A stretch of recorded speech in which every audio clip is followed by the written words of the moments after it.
Right now, as we're sitting here, there's 800 people lined up on Mount Fuji in Japan, ready to present messages of peace and connectivity.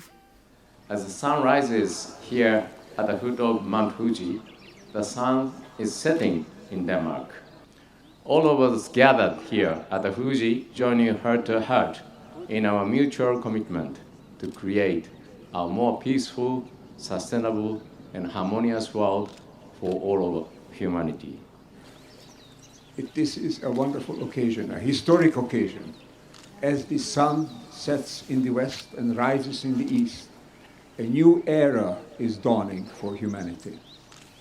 While performing this we would like to invite you to add your positive thoughts, intention for a world at peace.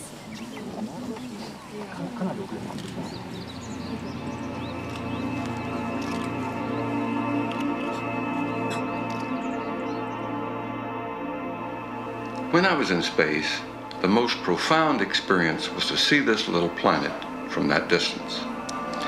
What happened to me at that moment was to recognize how we're all one, how I was a part of that galaxy. I was a part of that universe. All over the globe at this moment, millions, if not billions of people are longing for peace.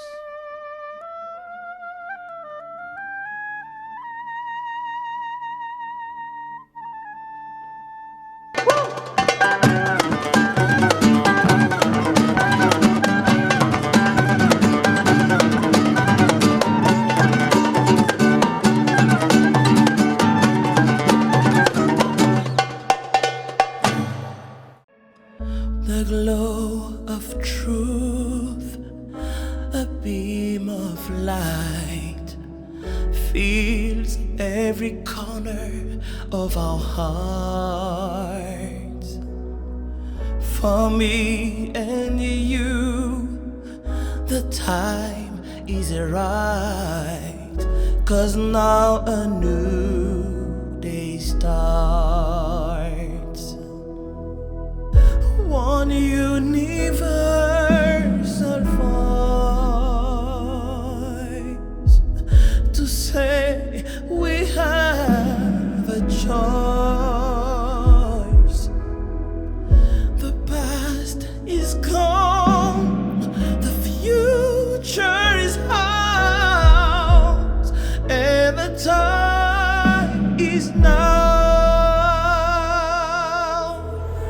The time is now, is now.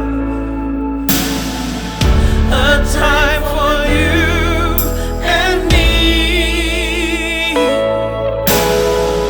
A time for love, a time for peace. Now we shall be free.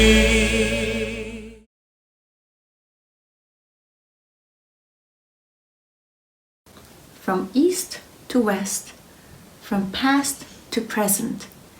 Thanks to Bente Milton for her wonderful retrospective on the inauguration ceremony back in 2015 of the Fuji Declaration. And thank you so much to Ripa and Wesley Seme for their beautiful homage intro on this, which is the 5th anniversary celebration of the Fuji Declaration. This event is called the Source of Wonder.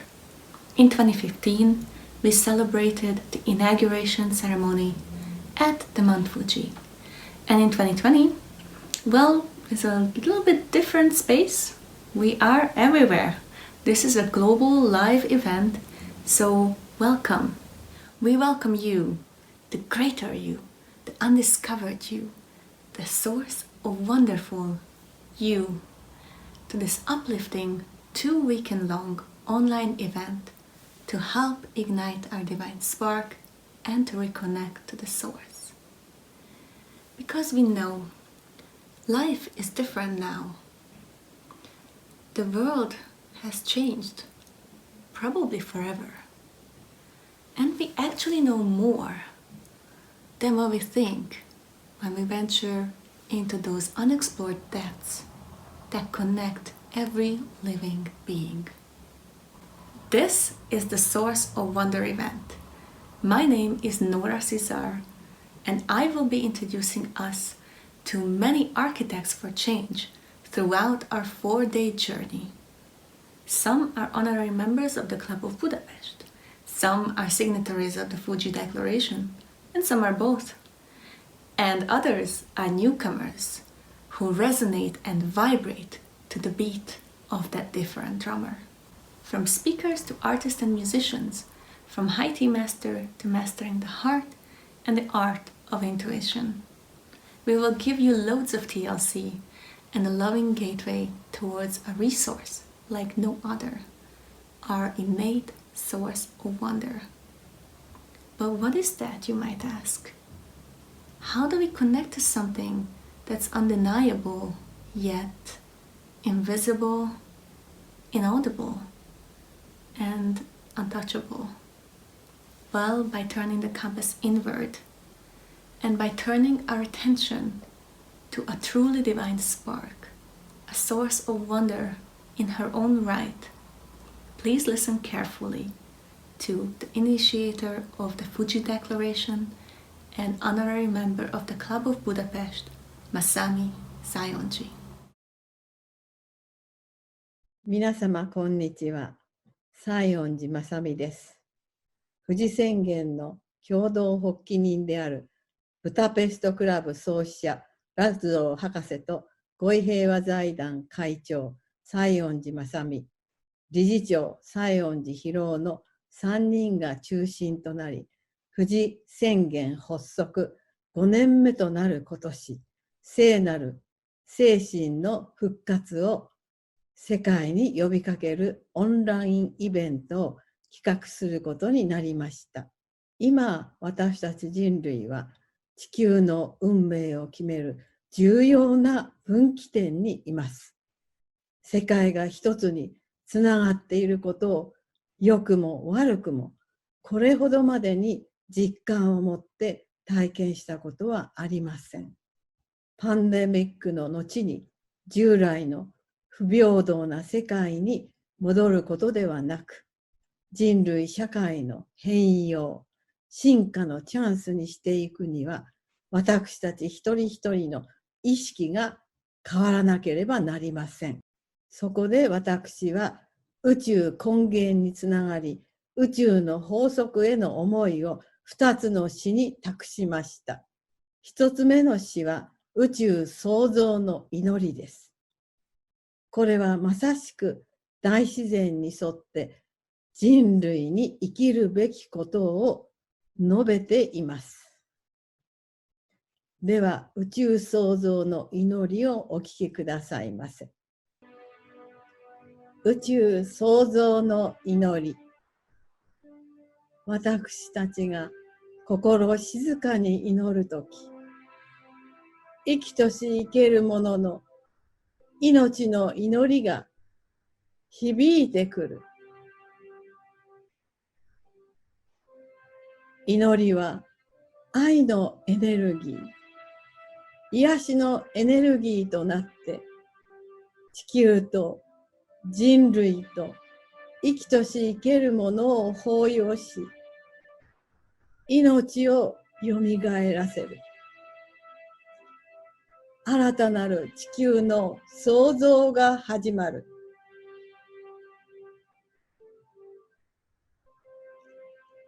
人類が祈りを忘れていても、大地は、海は、山は、生きとし生けるものは祈り続けている。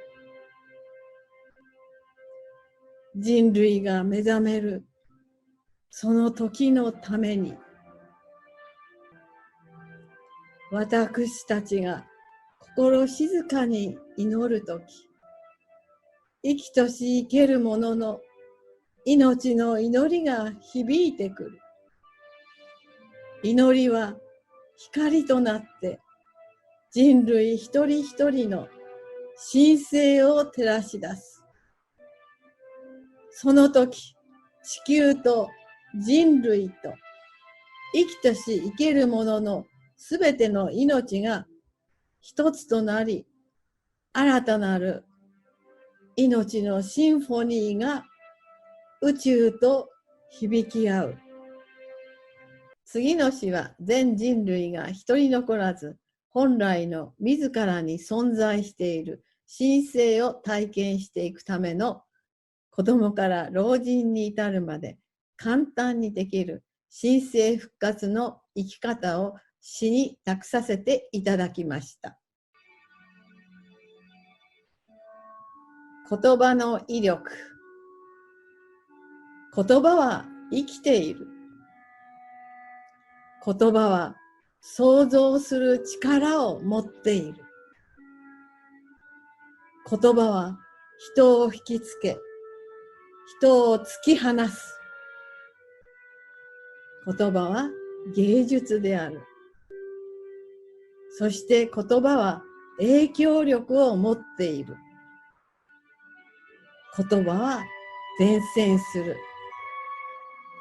選ぶ言葉によって幸運、不運が引き寄せられる。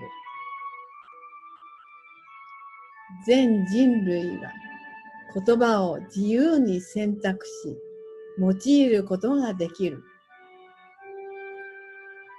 人は言葉によって生かされ、言葉によって殺される。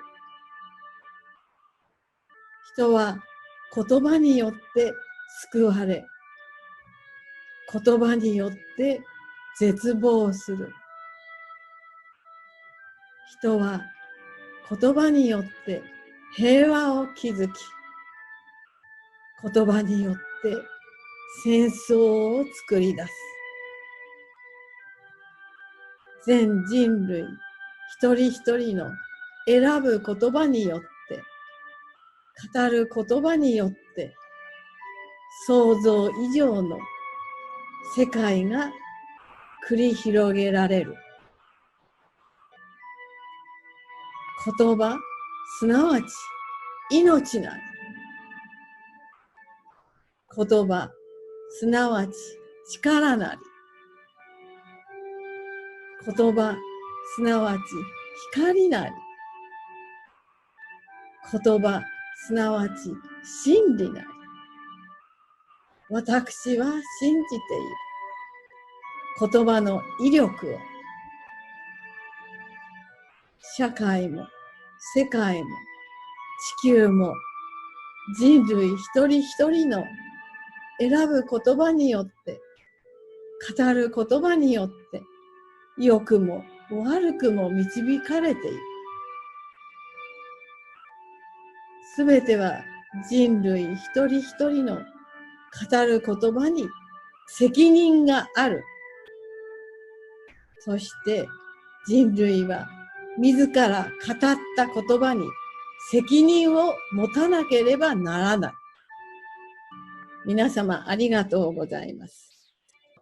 最後になりますが、この度ラズロー博士の Reconnecting to the Source の新著を読み、大変感動いたしました。今こそ、いや、今だからこそ、このラズロー博士の解き明かしてくださった本を世界中の多くの有識者および多くの方々にお読みいただきたいと心より念願しております。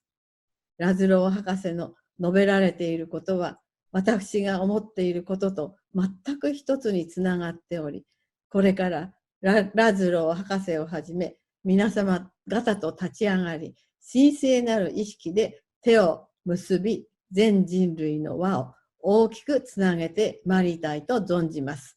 世界を変えていくのは一人や二人の大統領でも科学者でも有識者でもありません。世界を変えていくのは私たち一人一人の存在そのものです。私たち一人一人の神聖なる心のみです。世界を変えるために今こそ頑張りましょう。May peace prevail on earth.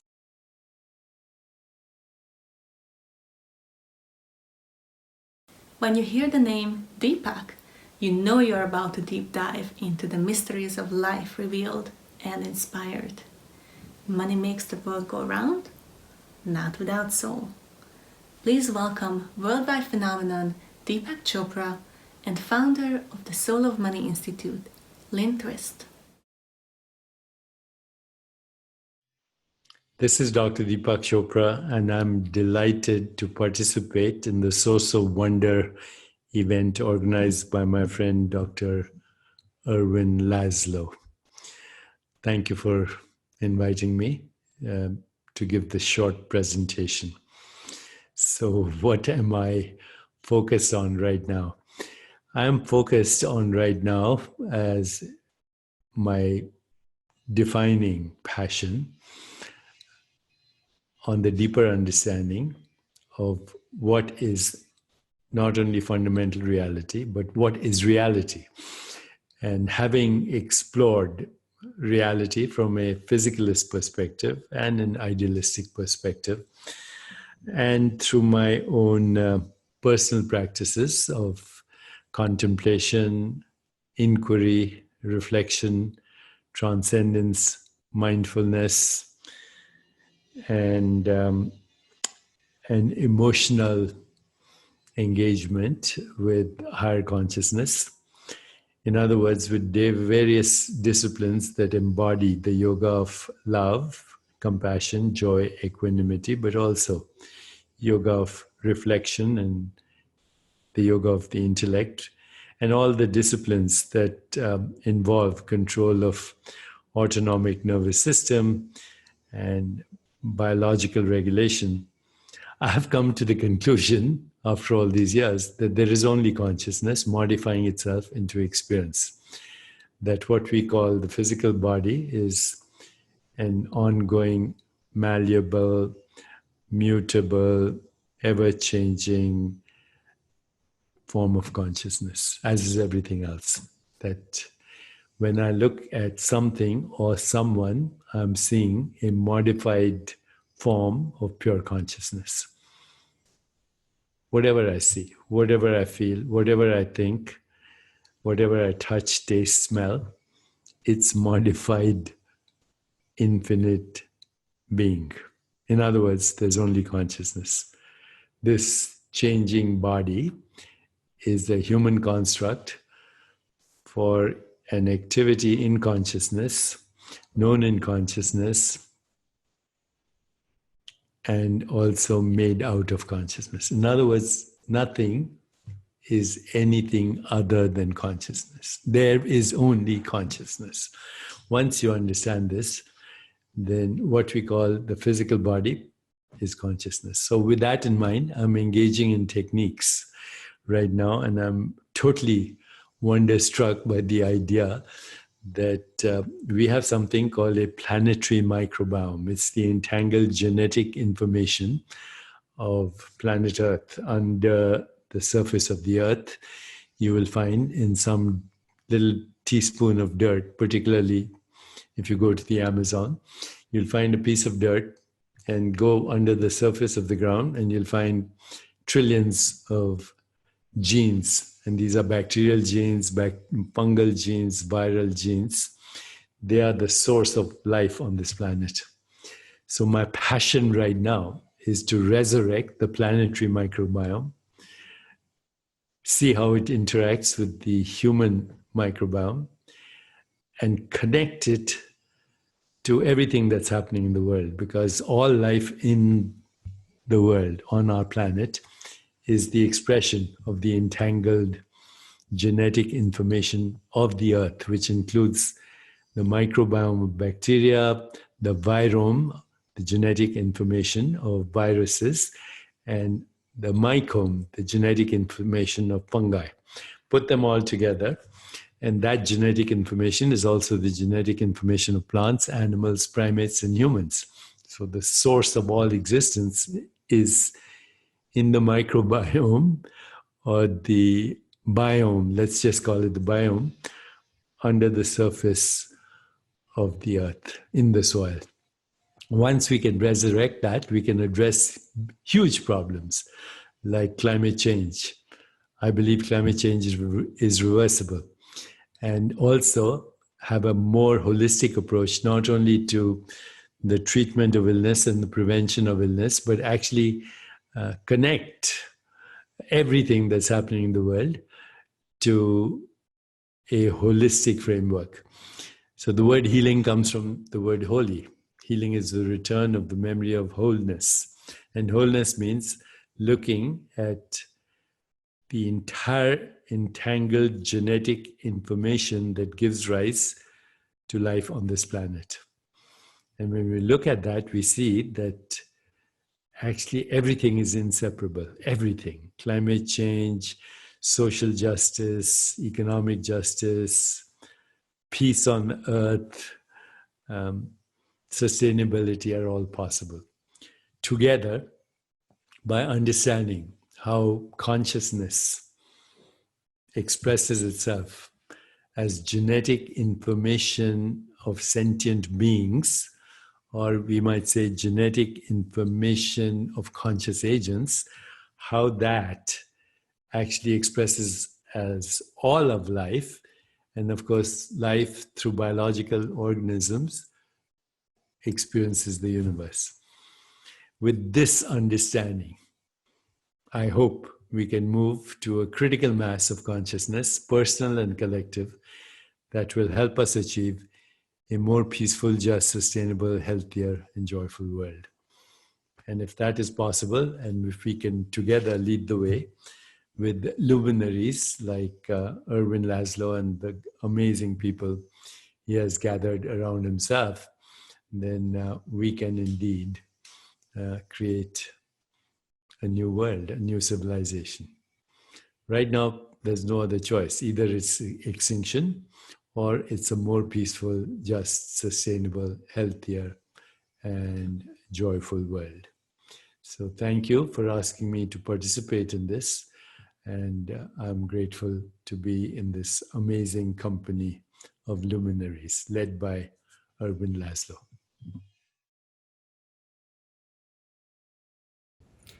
Hello, I'm Lynne Twist. I'm a signatory of the Fuji Declaration, and honored to be that. I'm also the president of the Soul of Money Institute and an author of the book by the same name. And I'm also the co-founder of the Pachamama Alliance. And it's a great honor to talk about the source of wonder and connecting to source and the times we're living in.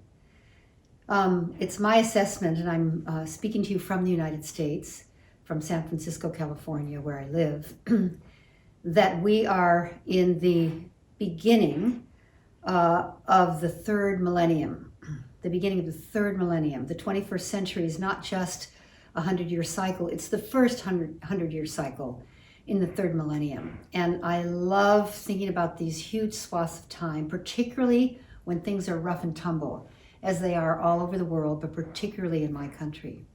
And it makes me see the continuum, the fact that we will get through this. And I'm speaking to you in 2020, the time when we're beginning the decade that clearly is, in many people's view, including my own, the most important decade in the history of humankind. It is the decade from 2020 to 2030 that will determine, establish, and shape the future of life on Earth for the next 1,000 years, perhaps life at all. With the crises we face, we are in the midst of a pandemic. Every single living human being on this planet is impacted at the same time by something so large, so internally earth-shaking, that we are having a common experience at different levels, yes, but everyone is affected. And in my lifetime, I've never seen that before. And we're halfway through this 2020 year. And I think we all thought, at least I did when I was a younger woman in the at the end of the 20th century, that by 2020 we'd have clear vision. We would have 2020 vision. We would know where we were going, why we were going there as a human species. But rather than that, what's happened at the outset of this year, a pandemic hit the whole world right in the beginning of 2020 and told us all, you need to stop. It disrupted everything and continues to do that. It interrupted, it disrupted, it stopped, it halted.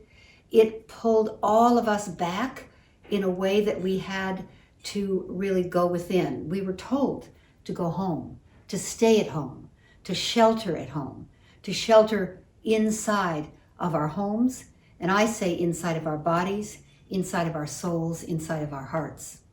This sheltering activity wasn't just for a week or even a month. It's still going on as I speak right now. And I know that what is happening as a result of it is a lot of beautiful things in families that had never really spent time together. Couples that are getting to know each other at a new level. People who are starting gardens in their backyard that didn't even think about farming or gardening before. And in that isolation, the connectivity we crave has now become available through technology, like my speaking to you right now. At the same time, the pandemic has destroyed lives. It has killed people. And many, many people have been very, very, very ill and lost loved ones. So there's pain, there's suffering, and there's new ways of seeing and being. We also have a situation where our economy is totally devastated. So we have a huge economic crisis. We have a huge health crisis. We also have a huge climate crisis, almost unspeakably serious. And now we have a huge injustice crisis, particularly in the United States, with Black Lives Matter, with the killing of Black people by police, and a revealing of the white supremacy culture that has fostered colonialism, forms of oppression in every color and shape for people who are not white, and a patriarchy that's out of control, particularly in our country. So education is in crisis, politics is in crisis, government is in crisis, health is in crisis, planetary health is in crisis, justice is in crisis, the rule of law is in crisis, the media is in crisis. We're all in a multiple series of crises. And all of this is a breakdown that could be, and I say it is, a breakthrough. The seeds of every breakthrough is in every breakdown, if we're willing to see it. I'm considering this time where we're sheltered at home, where we've gone into not the tomb, as Valerie Carr says, but the womb. At that time where all these distractions, the travel, the multitasking, the zillions and zillions of priorities we all have been taken away, so that we are only doing what's essential and using what's essential in our own homes. This has relaxed the intensity of life. This has been difficult, yes, painful, yes, but also calming, reflective, contemplative, and has given us the space and time to see maybe we need, in fact, I know we need, a reset, a reimagining of civilization, a rethinking of who we are, a recreating, a resourcing. And all of what we're facing, we will not get through if we don't work from the divine spark that lives in every human being. If we do not draw on source and stay connected to source, because that's what's missing. And if we do, we can get through this. We will get through it. And not just get through it. We will foster, we will hold, we will allow, we will nourish a new birth. We're in a birth canal, you could say. We're in a pregnancy. We don't know how long this pregnancy will last, but eventually, if we all put our intention and our love and work from our heart, our soul, our source, our spirit, we will give birth to the civilization, the society, the culture we've dreamed of since we were all born. An environmentally sustainable, spiritually fulfilling, socially just human presence on this planet. A civilization that has the feminine as strong and powerful as the masculine. There's a great prophecy about the 21st century from the Cherokee people in North America. They say that the bird of humanity has two wings, a male wing and a female wing.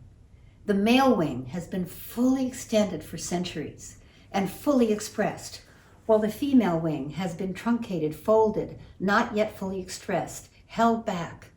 And the male wing, in order to keep the bird of humanity afloat, has become overdeveloped, over-muscular. In fact, has now become violent, and the bird of humanity has been flying in circles for hundreds of years.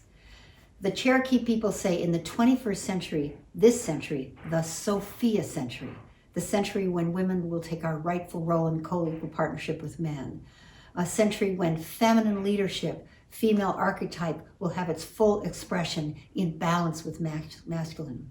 They say in the 21st century, the male wing will begin to relax because the female wing in all of us will fully extend, fully express, and then instead of flying in circles, the bird of humanity will soar. May it be so. May it come from the divine spark in every single human being. May we stay connected to Source, and may we soar. Thank you.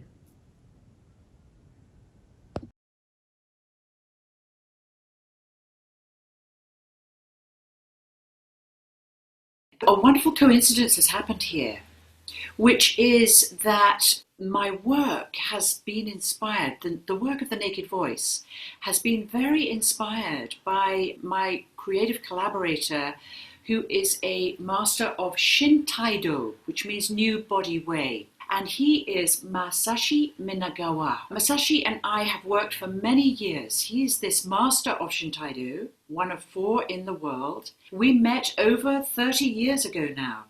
When he was listening to the way I was singing and working with the musical chakras, and then with the 7 sounds of love, which is basically a development and evolution of the 7 chakra mantra, he wondered why I was just sitting still. He said, why are you just sitting still while you're singing? So he said, I think it will help people to really access their voice if we bring in these sacred mudras. One part of our journey, which was very inspiring in our collaboration, was our visit to Scotland together. We went to the Allenton Peace Sanctuary, and we met Caroline and Uma, and they basically introduced us to this great work of the Saionji family, the Peace Pole, and the whole vision for world peace. This was quite a few years ago now, so it's a great honor to be sharing this work together again. The 7 sounds of love really came out of this collaboration with the Shintaido energy movements. These movements, which start, they are actually meditative sword movements. And sword movements as in movements that just dispel illusion. So while you are singing the sounds, and the sounds that we use in the 7 sounds of love are the sounds of the Indian scale. They are Indian mantras, mantric sounds, but essentially we're singing the same notes, the same frequencies as what we understand in the West, for example, as do, re, mi, fa, sol, la, ti, do, right? These mudras, nevertheless, they assist you to really access the full singing field of your sound. So your voice is not just something that's coming out of here, it's here. It's here, it's everywhere. And that's why it's a field of awareness that you are developing when you are really truly finding your voice. That brings us to the 7 sounds of love, and I hope you enjoy the video, which will initiate you into the practice altogether.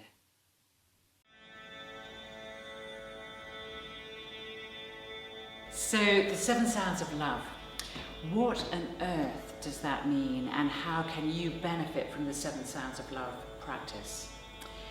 Just to introduce the 7 sounds of love and where they came from, I actually studied Indian music, and it was really in a vocal in the vocal philosophy of India that I started to engage with the mantric sounds of the musical chakras, and also to start exploring how those sounds actually awakened my own experience of human and divine love.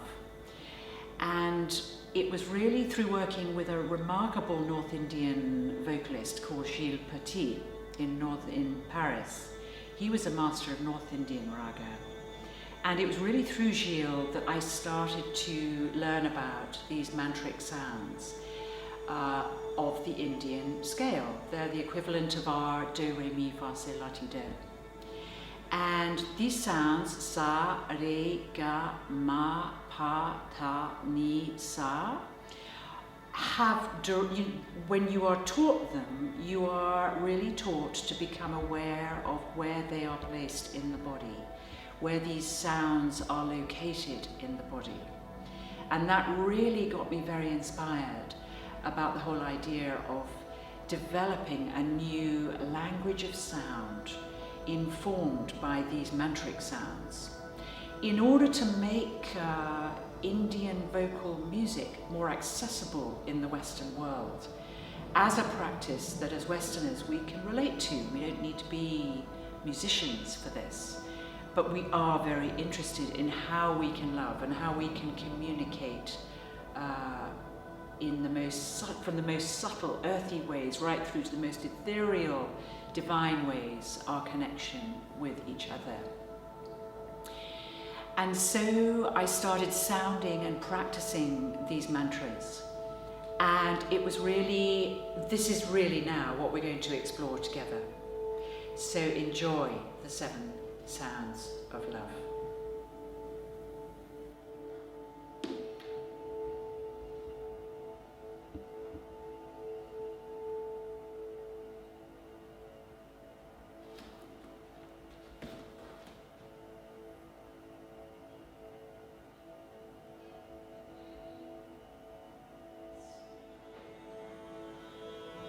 Let's just practice those together a little.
Another thing you can do is just to explore your own relationship with love through these movements by simply singing the descending scale. So you just come down to the start at the root, then open up, and then you can sing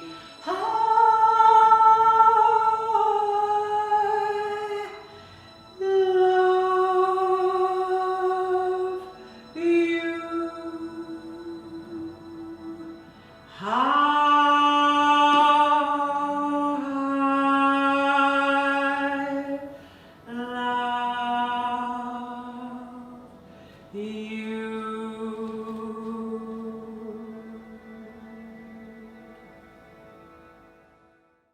Wow, so that's what a singing philosopher sounds like. Incredible. Please give a warm welcome to Chloe Goodchild, our sound of wonder. She's going to perform throughout this event, so you're going to hear more of her wonderful music.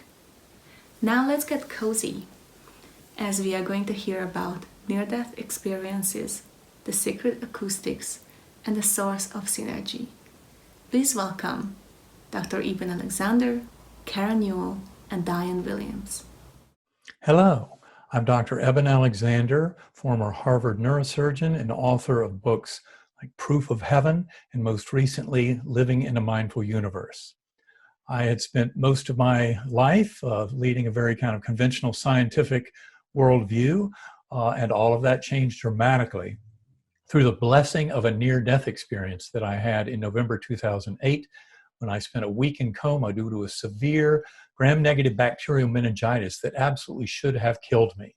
The medical details of my case are something that has amazed the scientific and medical communities because of the fact that they should have gotten rid of all but the most rudimentary trickles of consciousness. And yet what I experienced during that well-documented coma was an extraordinary spiritual vision that aligns with so many other near-death experiences that are similar across all cultures and continents and millennia, and that in fact are changing this world. The scientific study of near-death experiences combined with the general scientific study of consciousness in the modern era is one that is leading us into tremendous lessons and changes in our worldview.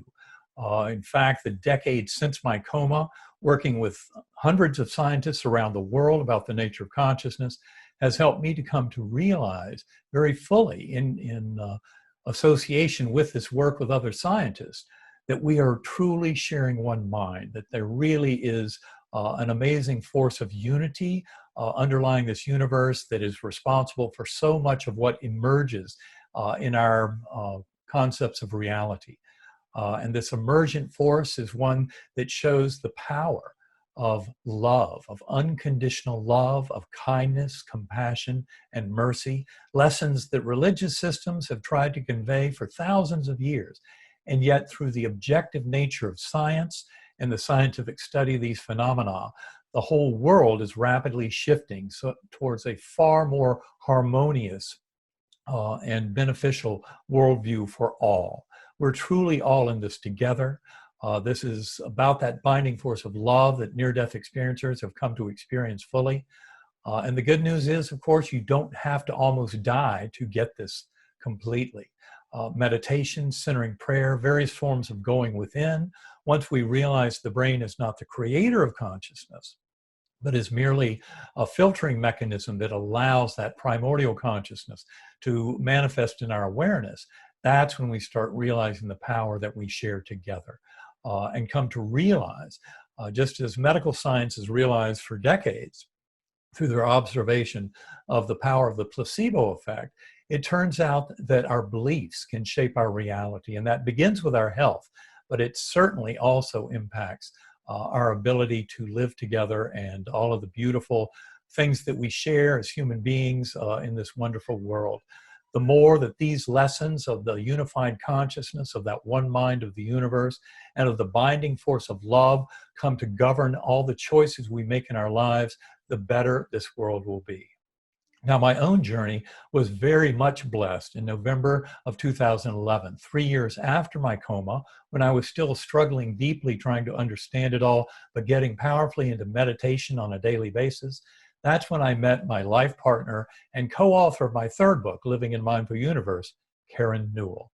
Karen had come to realize, and she was a tremendous spiritual teacher for me, about the nature of that one mind and that it really is more of a heart consciousness. This is about a resonance that we all share. And it is really that love and that heart consciousness that binds us together. This is one of the deep lessons coming out of this scientific study of consciousness itself. So without further ado, I would love to introduce my life partner in all of this, Karen Newell. Hello, I'm Karen Newell, and yes, near-death experiencers like Eben talk about this amazing sense of love that they feel when they leave their bodies and feel this connection to energies beyond the physical world.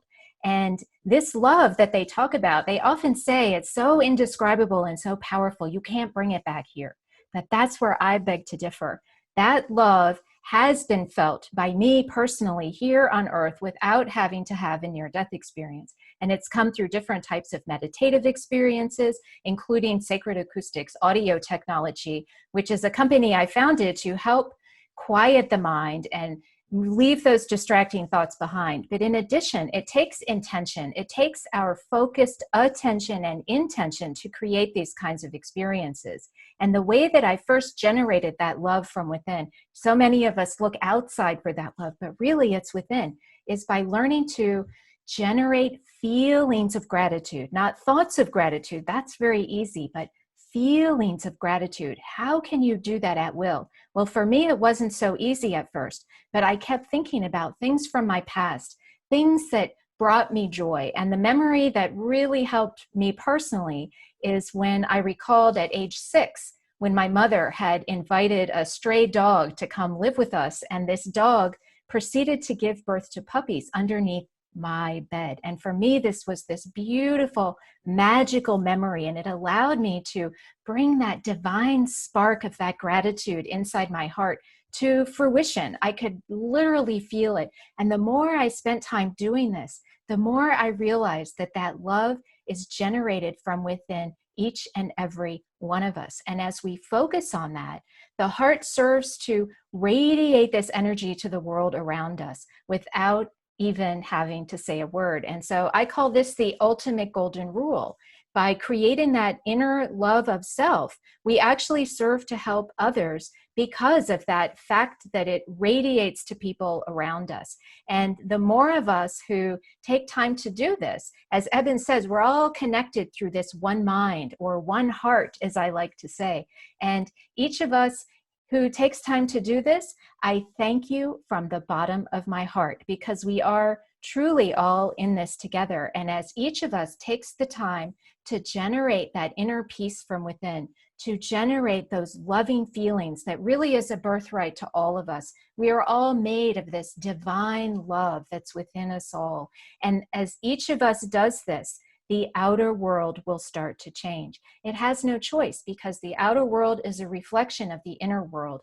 And each of us who takes time to do this will contribute to that better world and bringing that divine spark here into our physical world to bring real change.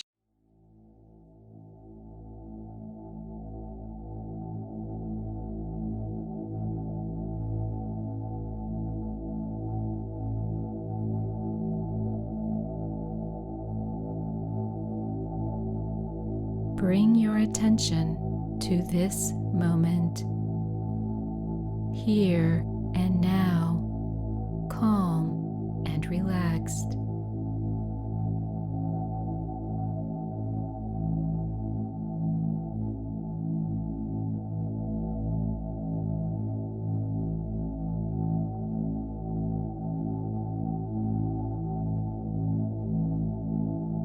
Observe your breath as you inhale and exhale.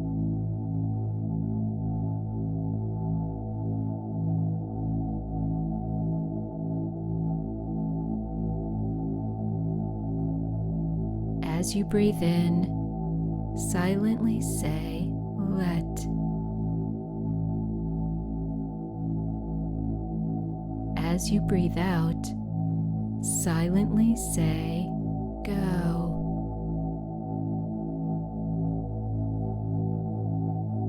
Breathe in, let. Breathe out, go. Let go.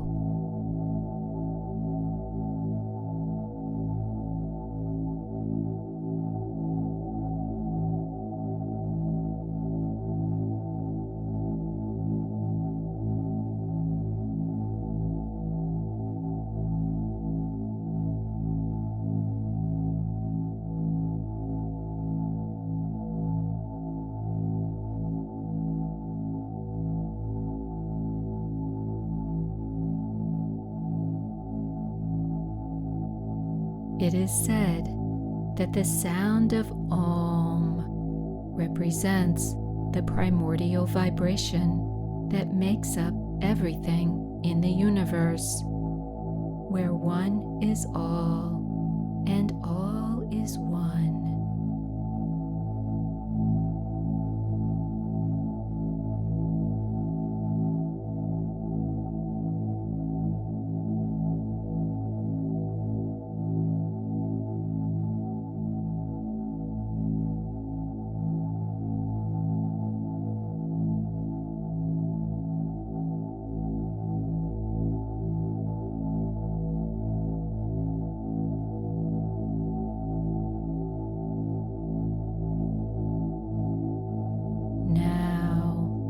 Feel your connection to all that is and let go.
return from your experience and remember your connection to all that is, and have absolute trust that all is well.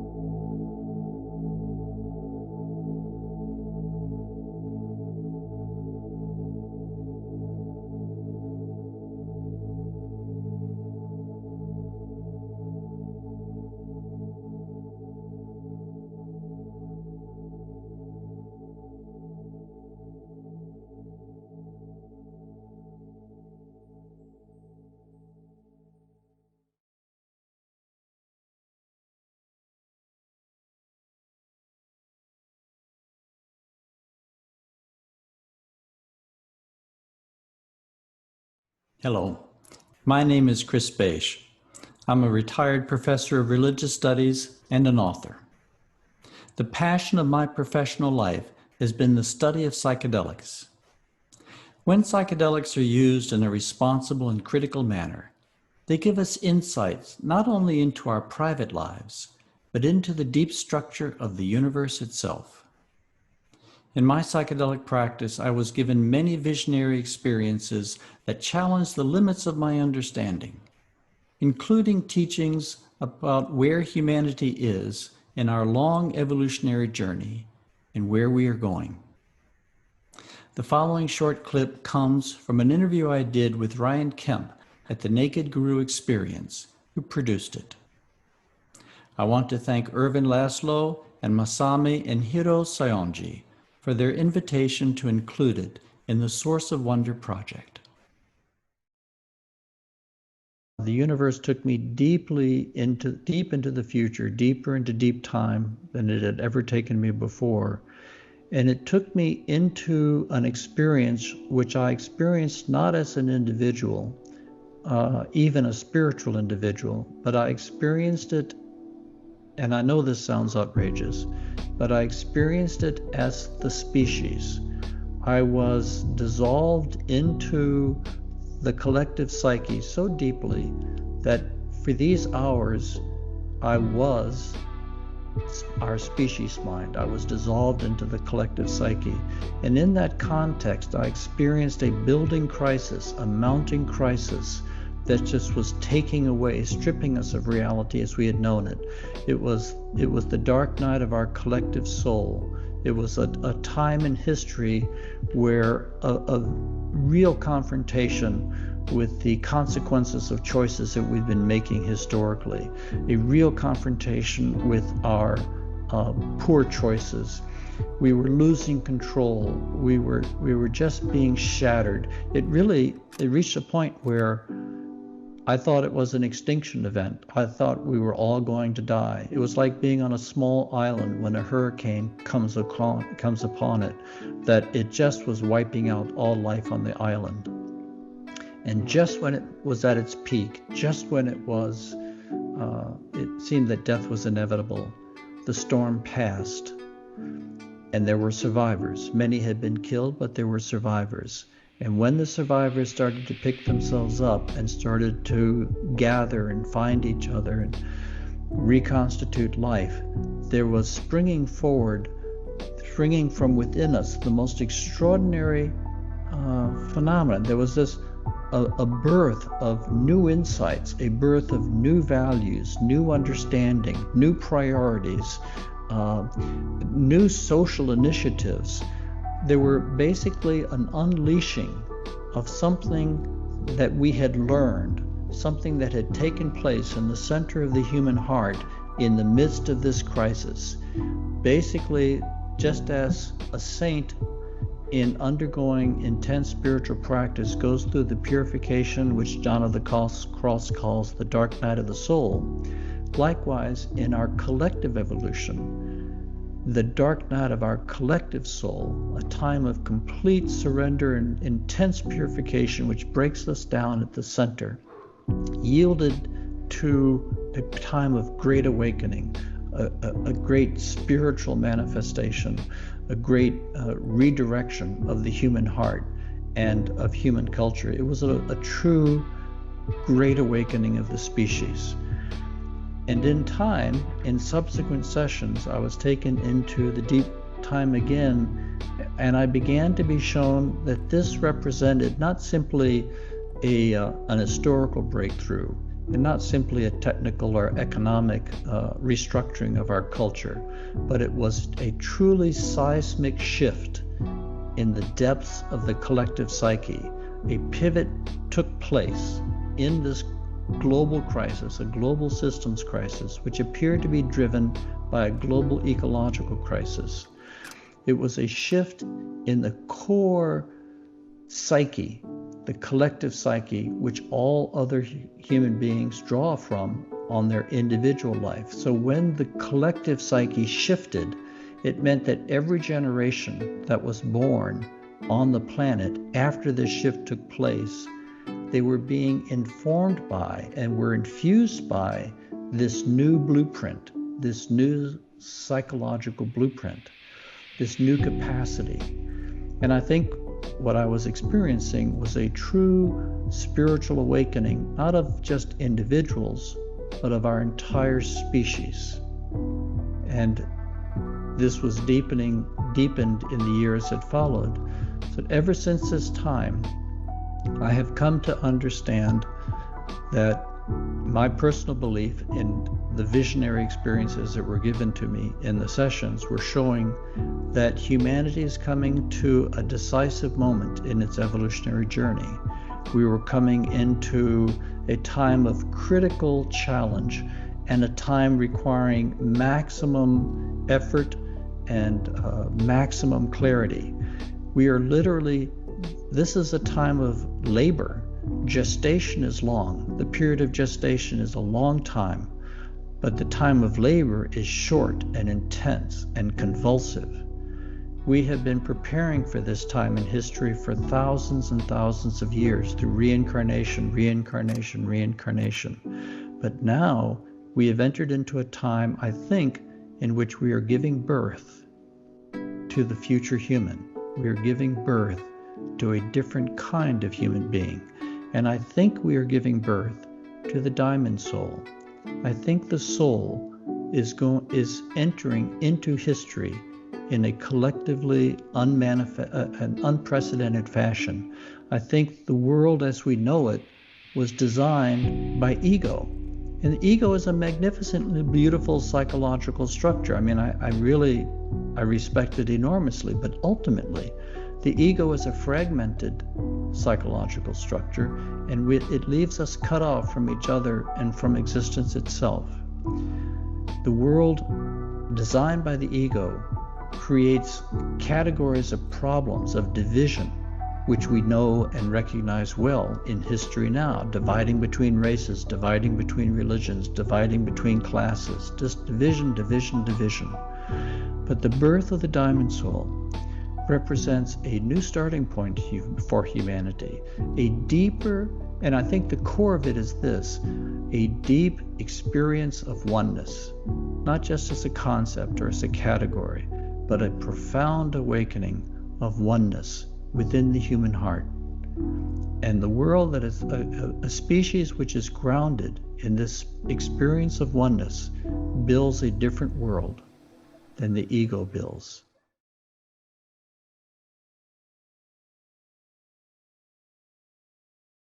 Greetings. I am Diane Williams, founder of the Source of Synergy Foundation. I would like to offer a message to humanity. Dear humans, please be humble. Your planet, planet Earth, is not the center of its solar system. Your solar system is not the center of its galaxy. Your galaxy is not the center of the universe, but it is your magnificent home. Take care of it and each other.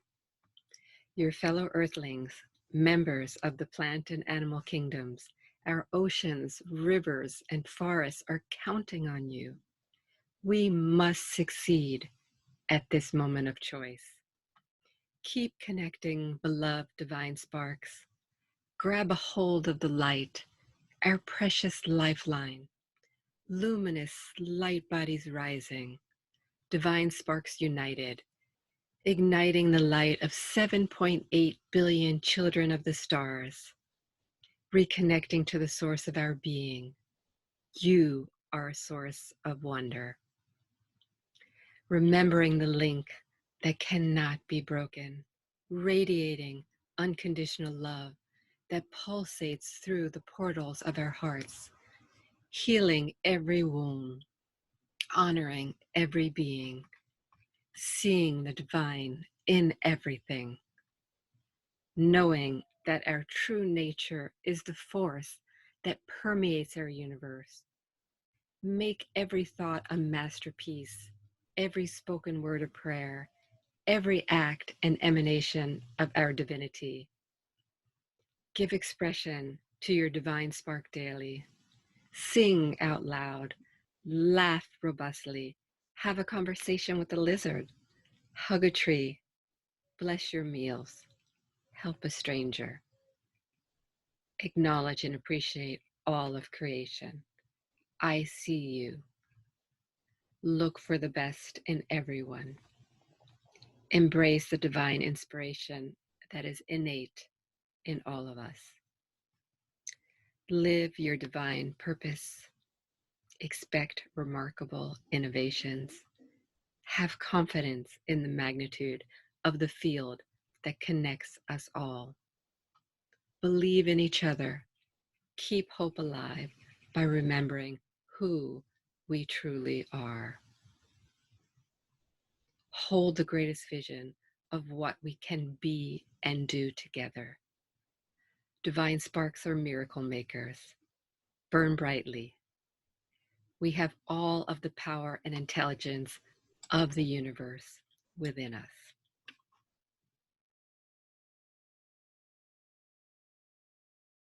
Climate change is vital. Changing the emotional climate is essential. And living the tandem is primordial. Please welcome environmentalist Michael Charles Tobias and climate alchemist Alison Goldwyn.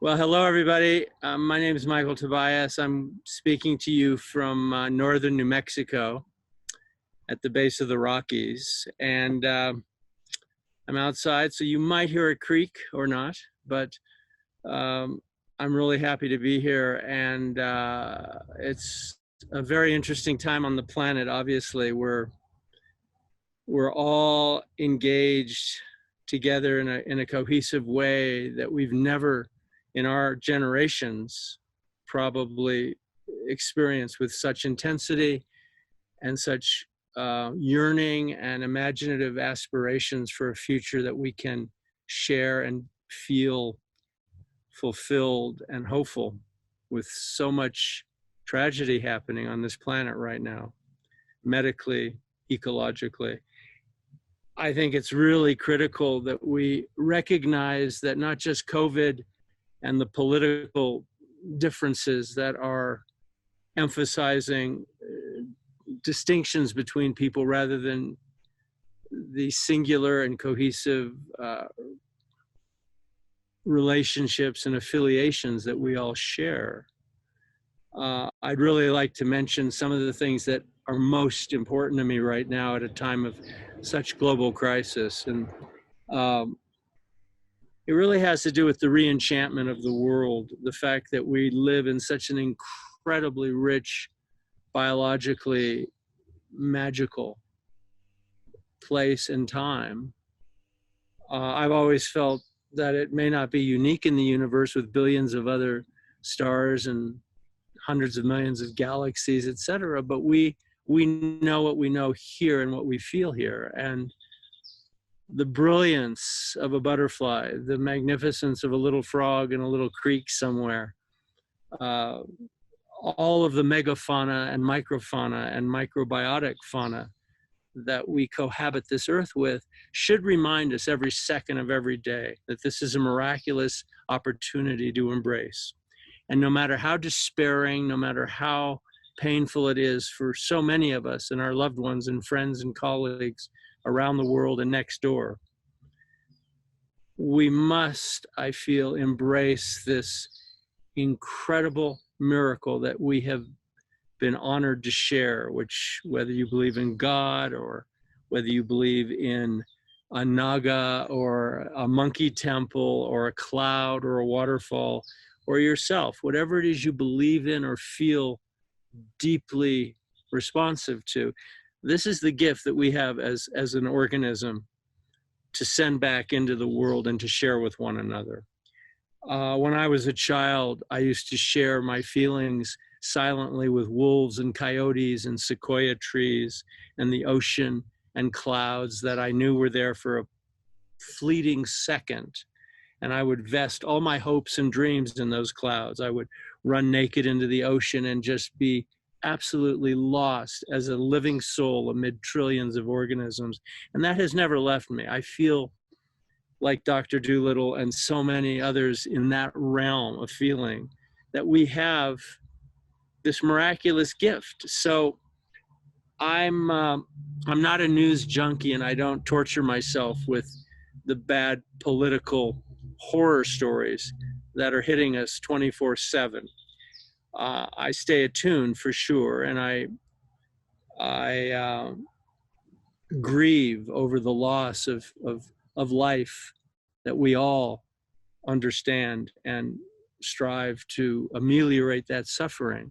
But I'd like to say that perhaps one of the great points of departure for celebration right now in the 21st century in 2020 is the fact that despite the reality of modernity, you probably hear a road back there, there's traffic, there's noises competing with bird song, noises competing with songbirds that live in this area where I'm sitting that are trying to communicate with each other. And when a truck like that goes by, of course, they can't hear each other. They're losing their songs. But you may have heard just the other day that after years of study in the Canadian Arctic, they've just discovered that white-throated sparrows, for example, have changed their tune. After generations and thousands of years of singing similar songs, because of certain pressures that we don't quite understand yet, white-throated sparrows within a single generation, namely 5, 6, 7 years, have completely altered their melody, and that melody has now spread approximately 2,000 miles across North America. It's become a hit. It's the #1 hit for the white-throated sparrows. And instead of going, it goes, so it's this huge change that's just happened. And we know this is happening among species everywhere. They're adapting, in other words, real-time evolution under stress to somehow manifest this prayer of survival, this poetic ode to joy, if you will, after Schiller and Beethoven, to somehow refresh and retool the organism. So we see it with sharks, we see it with ants. Ants, for example, are responding to climate change, and they're changing their temperature tolerance levels from the city to rural circumstances. We're seeing it in mice in Mongolia. We're seeing it in tuna fish, anchovies, across the whole suite taxonomically of the environmental world we live in. Biodiversity is changing in response to seemingly unconditional circumstances, and human beings are doing the same thing. We are coming together in ways that we never dreamt of. We're seeing the so-called first responders arriving and volunteering under great pressure of threat to their own lives in COVID circumstances. People are helping one another. And I've always said that the soul speaks when it's spoken to, that we really have this capacity, this neural infrastructure, which may be no different than every other organism on the planet. I don't suspect we're that different from a mosquito or a fly or a redwood tree or a butterfly. Every organism maintains this incredible capacity to just liven up, be alive, be part of this connectivity that is so critical to evolution, natural selection, supernatural selection, the ability to change, the ability to adapt, and most importantly, the ability to love, which is universal. We know it. We know it's universal. We know it from every religious and Aboriginal ethic that's ever been documented that we know of, from every continent, from the lichens in Antarctica to the white-throated sparrows I just mentioned in the boreal forests of Canada. So we know that all organisms are connected. All organisms are interdependent. I think I've got a fly who's interdependent on my hair right now. Everyone is interconnected. And when I say everyone, I mean every personage, trillions of organisms, quadrillions of organisms. I don't know, the 26 billion bacteria in our armpits, the 7 million follicle mites in our eyelashes, they're all working together. They're all struggling to evolve. They're all, by trial and error, testing the reality of this earth and testing the limits, not just of their strength or durability or intelligence, but of their souls, their consciousness, their subconsciousness, their alter egos, their doppelgangers, which might, in fact, through mechanisms we have no concept of, be related to each other via reincarnation, via some kind of karmic or magnetic resonance or immanence of some other kind that's in photons, that's in dust molecules. We know, for example, amongst the early Jains and the early Buddhist traditions, that every dust mote, every particle of sand, every grain, every dewdrop had life. Everything has sentience, not just what is conventionally thought of as a sentient being, but this wood, this paver, the clouds above, it all has life, and we're all part of it. So that gives me great joy. And no matter how desperate certain days may be, I can still smile at the fact that I can still smile. And I still recall all the vivid memories that I had that are sort of floating into the future. And this is a river that's unceasing. And when the river dries up, I'll look for another river, or I'll look for another rainy day. And we have this inherent ability to be hopeful. And it's not our ability, it's the world's ability. This planet has billions of years yet to go. It's still a relatively young to middle-aged planet. And the biodiversity is really young. Mammals have only been around for about 550 million years. Invertebrates a little longer than that. But we're all about 500 million years old in terms of terrestrial life forms. Go to the aquatic domain and we're talking a couple billion years. So, oh, there goes an incredible lizard. It's Oligosoma lizard. It's that, you see the same in Central Europe with those beautiful gold stripes, pretty common lizard, but it's just running across there. Anyway, this novelty of biodiversity, the fact that as Homo sapiens, as hominins, as primates, as mammals, we're only a few hundred million years old, and as a species, we're only about 320,000 years old. So we're newborns. We've been around for just a few seconds in geological time. So imagine how much there is that's going to happen in the coming weeks, months, and decades. If we're such newborns, think of the metaphor of your child or of any baby that you happen to know, and how fast they're growing, the languages that they're acquiring, the dreams and visions and hallucinations and whimsy that they're infected with in the best sense of the word, their smiles, which are so infectious. Forget COVID. A child's smile is much more infectious. So we have this incredible opportunity to wrap ourselves around the growth potential within us, the growth potential within every living object around us. And if we can maintain that sense of awe, of absolute joy and the solace of trees and the shade that they provide us and the love that we can provide one another, there is this metaphysic that is undeniable. We're all part of it. We all have the ability to cherish it.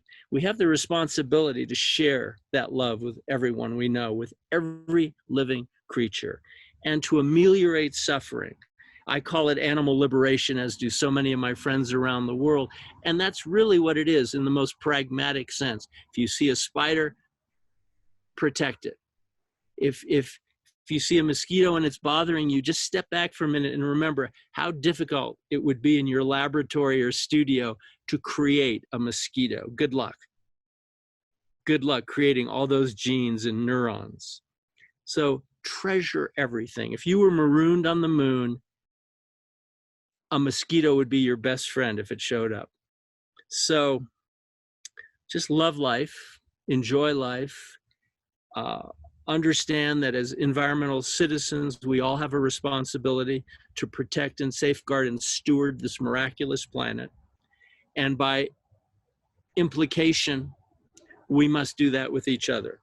Because if we lose faith in one another, if we lose the spark, that love that unites us, then we're doomed. Then we really have no standing, no legal standing, no emotional or spiritual standing.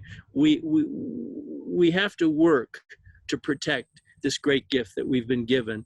And we all have the strength to do it at whatever level, at whatever place we're coming from.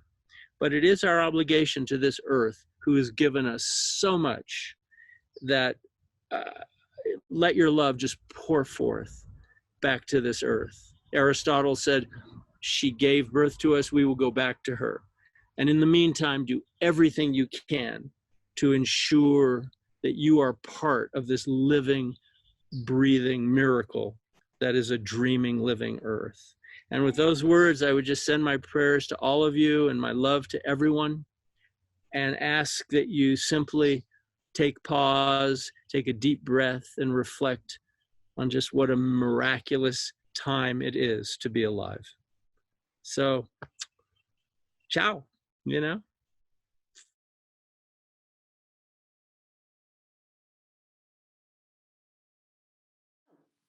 Here we all are, a global dysfunctional family born without a conscious choice or a user manual, whirling on a tiny spit of homeland called Earth, in the middle of a larger homeland called Cosmos, in the middle of our nation states, in the middle of our cultures and families and emotional states, in the middle of our lives. And we're hidden behind all kinds of masks, all of which mask our true identity that's become so diluted, nay, polluted with fascinating but also destructive distractions that have disconnected us from nature and human nature, from self and other. Its birthplace is fear. Fear that we aren't ultimately worthwhile or lovable simply as is. What a complicated masquerade party this species called humanity. And none of us asked to be invited to this masquerade party. You know, the wisdom of the ancients professes that we are one. Books are written about it, songs are sung about it, films depict it, and conferences discuss it, and yes, online events promote it. But short of COVID-19, I don't believe that we've ever truly experienced it. And we can do better than time-worn, man-made, or natural catastrophe. We can try to move the dial born of consciously designed creativity. But first, maybe we need to revisit this notion of one, because it's tripped up many a well-intended individual and nation based on a misconception and a fearful misperception about losing one's unique identity to the whole, of being almost swallowed whole. And that fear-based misunderstanding creates a gaping hole in our global soul. Ultimately, everything is connected. It's energy.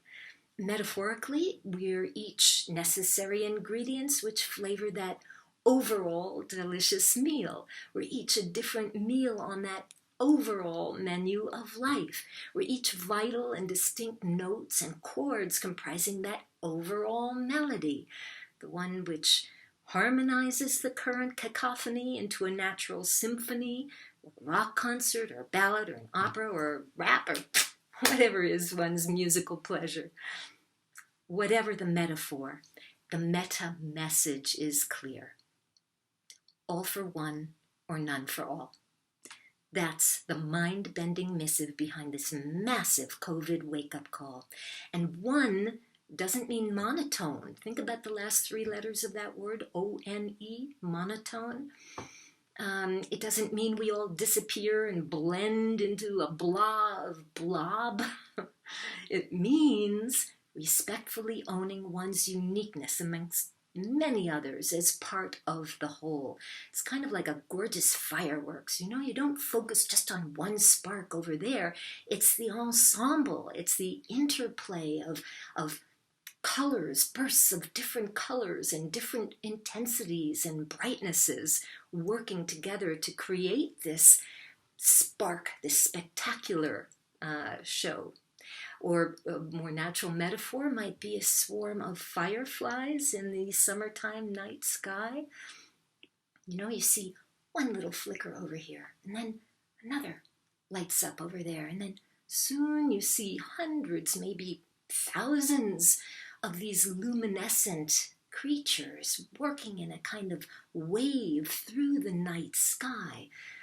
And so, in a sense, this is the North Star guiding us toward our divine spark. The cosmos is no more some deep space out there than a tree is some noun over there. They and everything are aspects of who and what we are. And connecting to our source doesn't negate healthy competition, nor does it magically solve the world's problems that are absolutely overflowing with inequities and imbalances.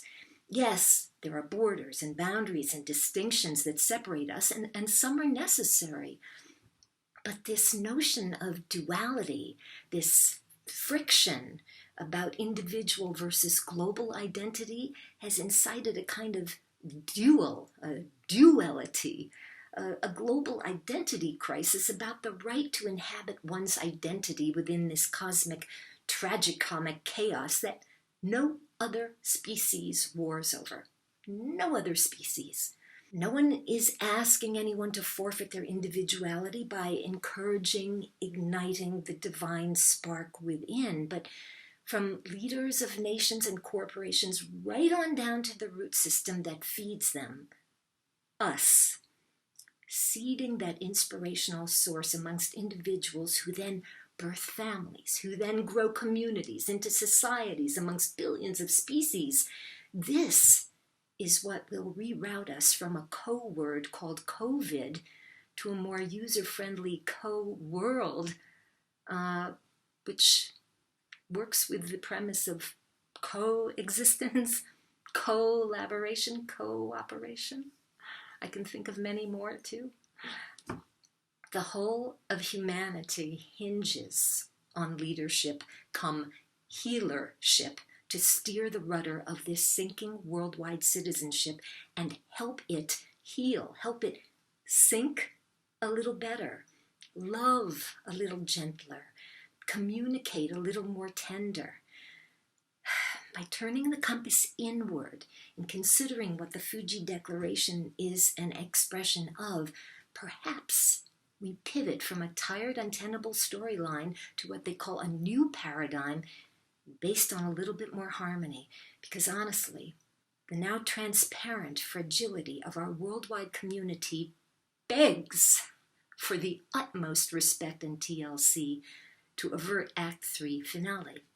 We're all speaking to whomever is watching or listening to this, whoever is fortunate enough to have access to a computer to be able to.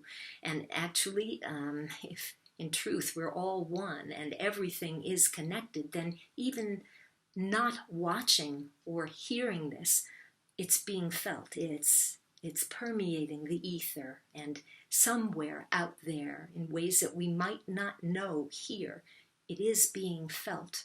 yes, we're all speaking to you today, making it perhaps sound fluid, so easy to do. And maybe for some people it is, yet for many, for most, this idea of going inward is new terrain, and it needs learning and repetition over time. You know, it's like a muscle. You know how muscles recontract back into their habitual position, and we need to stay limber. We need to stay vigilant. We need to work this emotional, sort of spiritual musculature so that we don't collapse back into this, I guess, instinct, this reflex, not instinct, but this reflex that has become so ingrained, so part of us. And in fact, well, I hope very much that even in the next year or 3 years out, when we get the gist of this new rhythm, you know, this new dance, that we don't step on each other's toes quite so much, and that we don't forget this very pivotal moment and sort of fall back into a comatose autopilot clip that we're so prone to falling into throughout history. Let this not be another blip on the radar of history. Let's tread gently. We're all learning. We're all learning. And we all need inspiration, not just when the going gets tough, but ongoing. I want to say thank you to these source of wonders, the Saionjis and Goya Peace Foundation, and to Professor Ervin Laszlo and the Club of Budapest, and to you, dear sources of wonder who are listening and watching and intuiting. Seed your source by loving someone or something, even if it's just a taste of a potato chip or a little bit of water on your palate or a passing thought or brush of the wind or a little insect or flower, whatever inspires you to have a momentary sensation of love. And then practice that momentary flicker of a second of love of anything or any being. Think of us like tender fawns in the forest after a big storm, and the fawns come out and they peer and they look around to see, is it safe to come out? Is it safe to explore? And in a sense, we are that fawn, but that inner dwelling is also the fawn, the quiet voice that's waiting and always present for us to reacquaint ourselves, or to just acquaint ourselves because we've never really connected, we've never really met at this very tender, very sensitive precipice with multiple crises escalating like a kind of birth on earth, the birth contractions of which are intensifying. Perhaps we want to revisit those age-old questions that we have all pondered at some point in our perplexing lives. Who on earth are we? Why in heaven are we here? And who or what do we want to become? Love.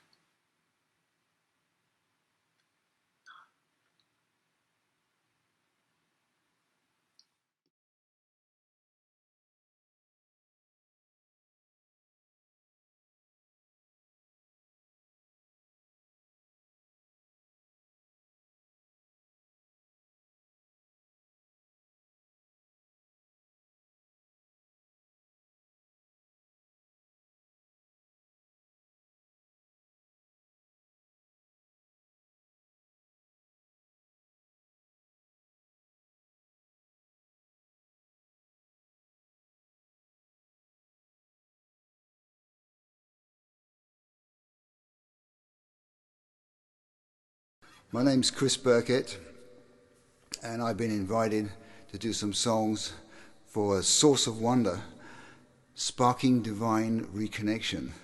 So the songs, 3 songs I'm going to do for you are all related to using the universal language of music to communicate ideas of consciousness and compassion, all the things that we need in this world. And what better language than the universal language of music to achieve that? So the first song I'm going to do to you tonight is, or today, whenever you happen to be listening to this broadcast, is a song called Without Love, Where Would We Be Right Now? And it sounds like, on the surface, like an ordinary love song, but in fact, it's a love song to the feminine force of the universe, the third force, the beautiful feminine power of the universe, and it's what we call, on this planet, we call it Mother Nature. So this is a song to Mother Nature, a love song to Mother Nature. I hope you enjoy it.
Without Chris Birkett's powerful song, Where Would Love Be Right Now?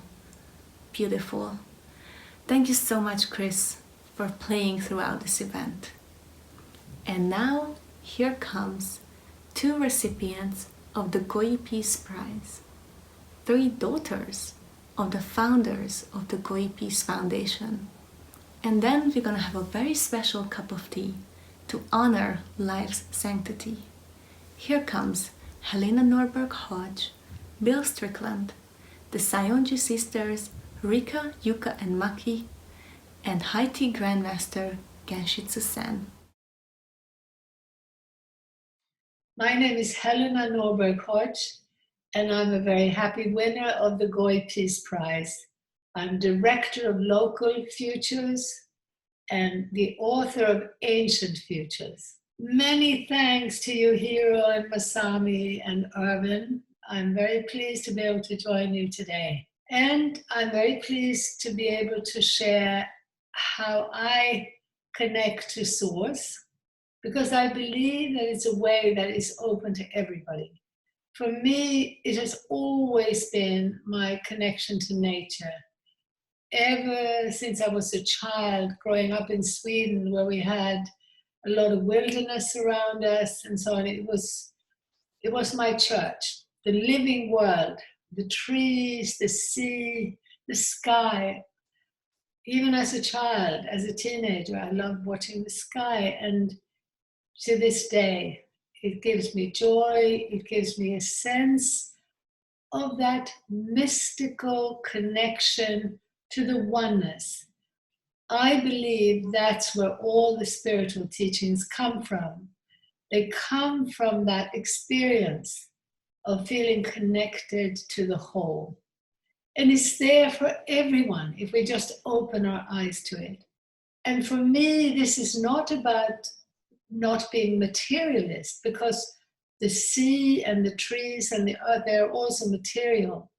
It's about moving away from a very distracting, fast-paced consumer monoculture to awaken to the joy, the beauty, and the richness in the now, in the contemplative now as we connect. And of course, we can do it inside, away from nature, just connecting to our bodies, to our breath. That's one way. But for me, always, if I can be out in nature, it's automatic. When I need to do it inside, it becomes more effort. So I would urge any and everyone to try to practice that way of just being in silence, in nature, and just helping yourself to feel part of the whole. It's something that people are starting also to teach children to do, to actually perhaps carry out your own vision quest. You just go into more wild nature, you encourage children to just be still for a bit and to see if they can feel themselves as part of the living world. For me, this also goes into my work, which is promoting what I call localization, where people are connecting to their place, to their part of the earth. And by, for instance, joining the local food movement, they actually become practical and creative and productive as they help to produce food, something that everybody needs every day. And this is also how I'm seeing prisoners, juvenile delinquents transformed, sometimes only in a matter of days. Sometimes it takes a bit longer. But so many people have lived their lives cut off from the life all around them, and they are pulled into a competitive, aggressive materialism that is not what our souls are about. It's not what we long for. We evolved deeply connected to nature and to intergenerational community. I had the privilege to live in the ancient Tibetan culture and to experience what your daily life is like when you grow up surrounded by your elders, when the youngest and the oldest are connected, and when they remain connected on a daily basis. When they do so, also connected to the soil, to the plants, to the animals that nourish them. That's how you create a sense of both human and ecological well-being. And as far as I'm concerned, it's the path to peace. So for me, the overall message is connecting to source through connecting to life, including human life, including other human beings, and forging a way in which our daily livelihoods are met in that closer connection, closer proximity. This is the way forward. This is the way to peace. Thank you all so much. Very happy to be with you today.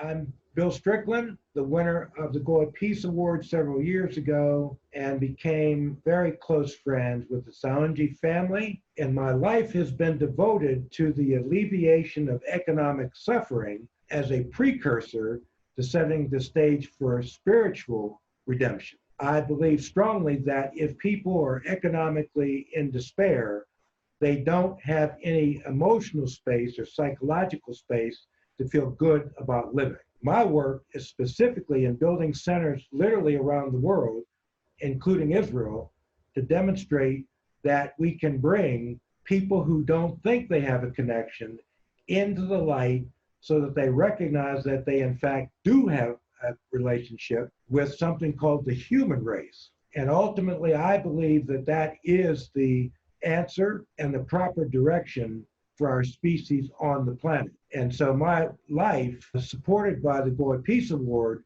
is devoted to that conviction. The other thing that makes me certain that I'm on the right path is my meeting with His Holiness in India last year, in which he and I agreed that we're going to try to build a center there to bring a physical presence to his journey and my journey, which increasingly are beginning to join philosophically and spiritually. So we have the Gold Peace Award, my relationship with His Holiness, and potentially a relationship with Desmond Tutu in Africa as well.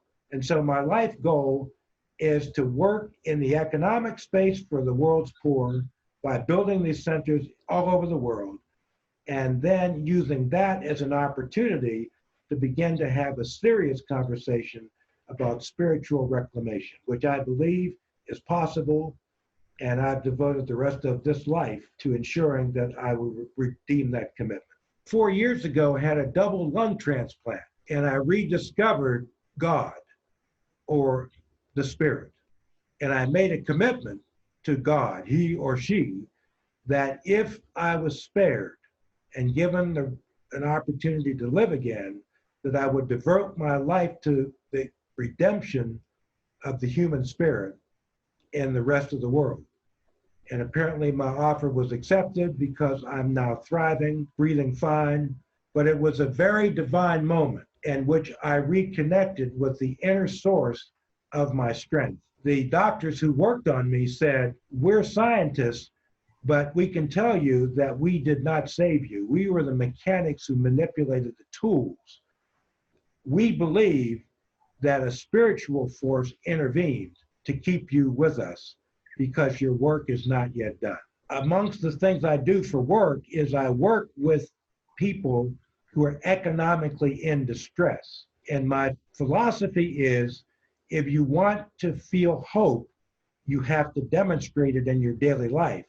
Translation, go find the problems that are at their worst and people who are suffering the most, and I believe that you will find yourself in that journey. So rather than run away from the problem, I believe that you should run toward the problem, because that may be the key to your own redemption and your own connection with your own spirit. Because when you were born, that spirit was intact.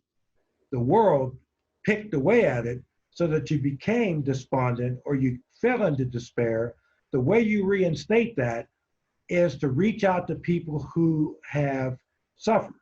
And in the process of alleviating their suffering, you will also alleviate yours. Suggesting something that I've lived myself for 50 years. So this is not a theory. This is actually proven. And the fact that we can demonstrate this now in Israel, for example, with the Palestinians and the Jews coming together in peace, is a very powerful message that irrespective of your political circumstances or your racial inheritance, that does not preclude you from reaching out to others. And so I'm absolutely certain if you make that gesture, you will begin to find the pathway toward your own redemption. Run toward the light, not toward the dark. And anyone can do that. Go find somebody that is homeless, somebody that is in despair, and you will see a reflection in their eyes of what the future could hold for you. 80% of the people who enroll in our training center find employment, are able to pull themselves out of poverty almost instantaneously in Pittsburgh, and the same data is holding up in the other centers that we built around the world. So we know, we have hard evidence now, this is not a kumbaya moment, this is real and doable, and more importantly, scalable. And we can do this in Japan, we can do it in India, we can do it in South Africa, etc. But we need people such as the people who are going to watch this show to join us in this movement. I'm no longer running a program, I'm the head of a movement. And the movement is to make the world habitable and doable for people who have been excluded from this conversation. And that's what I want the people watching this video to understand. They're part of the solution, not part of the problem. We work with students who are academically challenged and often come from poor communities, and we put ceramics and photography and computer imaging into their life as curriculums. They graduate from school in record numbers. The vocational programs are for people who have lost a job or never had a job. And we are able to restore their dignity. Within 12 months, we have them re-engaged with the society, re-employed, and able to elevate themselves out of economic uncertainty and into gainful and sustainable professions. But more importantly, they're able to share this bounty with their immediate families. So it has a multiple effect. The individual gets a job, their families come out of poverty, and all of a sudden joy becomes the way in which they live their life, not despair. We literally turn on the lights in their life and in their heart. We have to demonstrate solutions to these problems, not be in fear of them, because fear becomes the pandemic, not the physical disease, but what it does to your spirit. And I won something called a MacArthur Award a number of years ago. From what I gather, I was picked because I figured out the cure for cancer of the human spirit. It's called sunlight and good food and camaraderie and music. And you combine those ingredients in a situation in which you find suffering, and you can cure cancer of the human spirit. I guarantee it. Anyone that has an idea based on this interview of how they would like to join this movement that I'm very much a part of, please reach out and contact me, because I don't sleep anymore. I plan to sleep in the next life, so I can take calls day or night. I have my phone on speed dial and would love to have an opportunity to share my convictions and to develop an increasing network of friends globally, because as I've said to you, I'm committed to this strategy for the day till I draw my very last breath, which I hope will be many years from now. What you can do easily is Google Bill Strickland, Manchester Bidwell Corporation, Pittsburgh, and that will get you to our website. The other thing you can do, which I strongly suggest, is watch my TED Talk, which I did with a very famous piano player named Herbie Hancock. It went viral. You can see my literal presentation accompanied by this world-class jazz musician. It reached over 1 million hits and is a wonderful example, the way in which you can literally turn on the lights for 1,000 corporate participants who were at that presentation, so that the arts is live and viral and a part of the solution, not part of the problem. A good friend, Steve Sarowitz, has put up a large sum of money to make a 10-minute pobbit which we hope to make into a feature film someday, that we will use as a marketing piece for how to make life worth living. And it will be focused on my own personal journey. So we will have a movie that really tells this whole story based on my personal experience.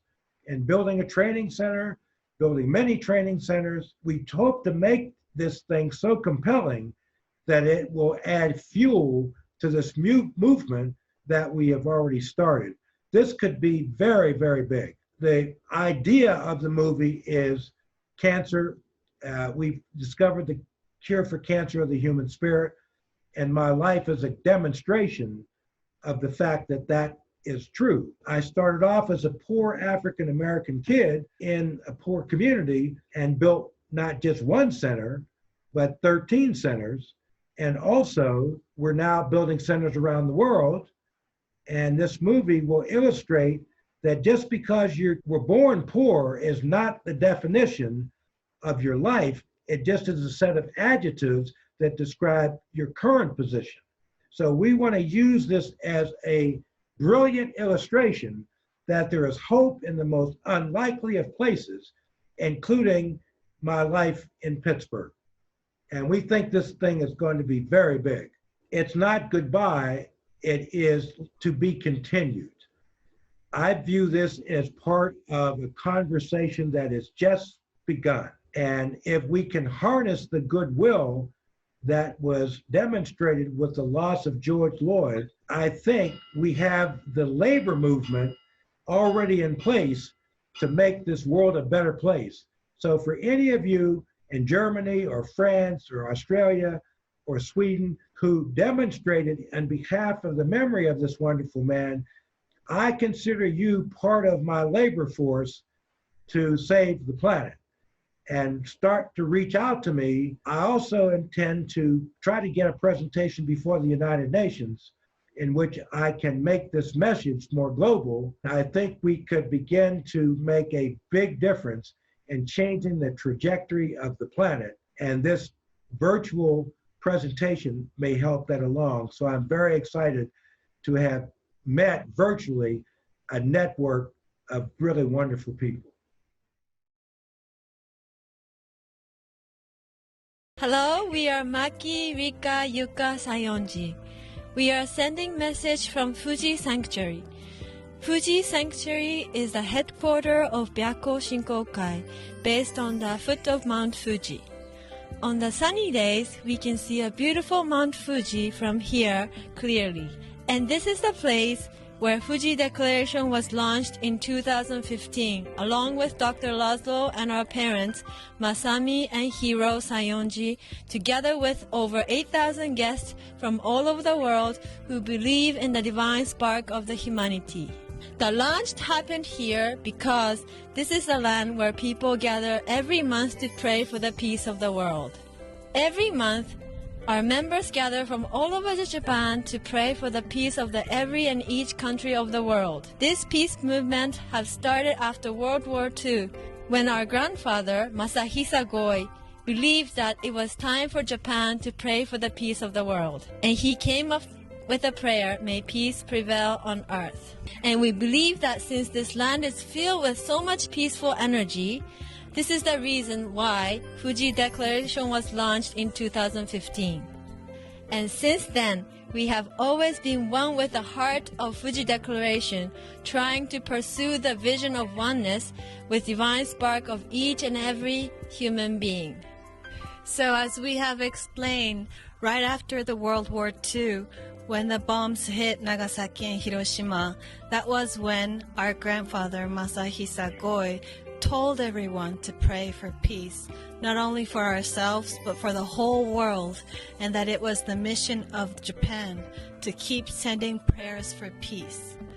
And since then, the spirit of our legacy carries on. Today, we are experiencing a new kind of devastation with the world climate issues and COVID-19, which is affecting the global citizens. And in this time, there are so many questions that rises. What can we do? What are the responses to make? How do we work for the future? And to us, the answer lies in the Fuji Declaration and Dr. Laszlo's book. It's about one's awakening and connecting to our source, the divine spark. And our mother Masami Saionji, one of the founder of Fuji Declarations, offer Divine Spark In, which is a mudra that we use to connect with our divine spark. This mudra is a combination of hand movement and deep breathing, anchored by cosmic science and universal law. So when we can make choices from divine place, we don't react, but really respond from that deep place. And when we are able to respond from that place, we can make choices that lead us to a great openings for ourselves and for the world. Our responsibility is ability to respond, responding from our divine places. And this mudra really helps us respond from that place. So let us share the video of us performing the Divine Spark Mudra. If you're interested in knowing deeper about this Divine Spark Mudra or this movement, please contact the Byakko Shinkokai. Thank you very much.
We welcome Dr. Sen.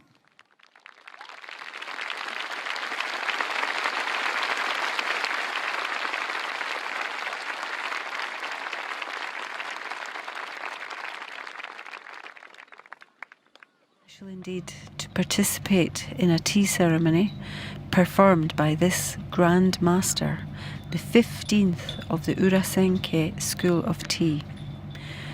Dr. Genshitsu Sen has been a global advocate of culture and peace and has twice conducted tea ceremonies and peace prayers at the United Nations.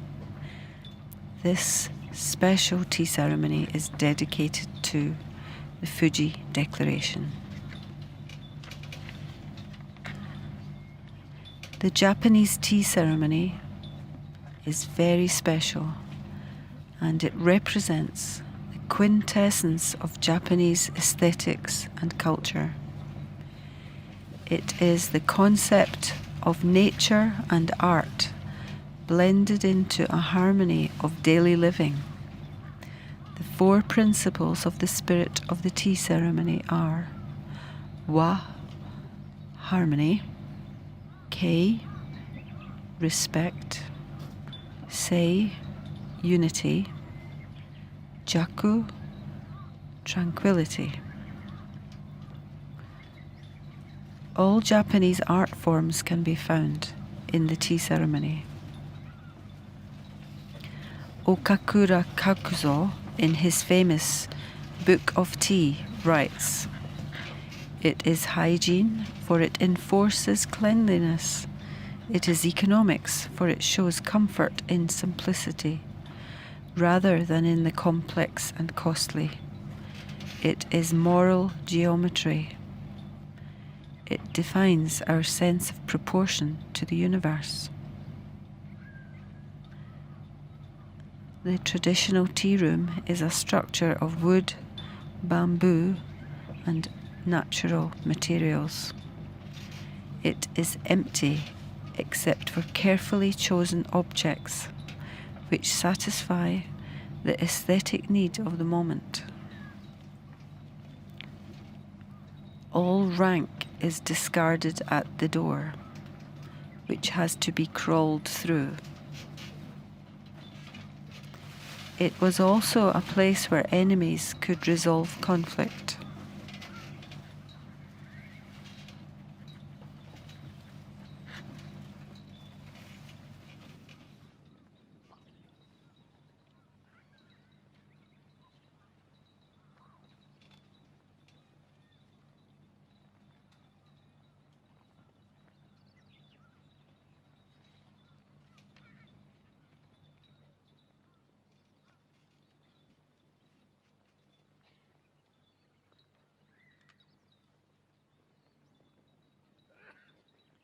Every object, every utensil used in the tea ceremony is a work of art, and as such treated with great reverence and respect.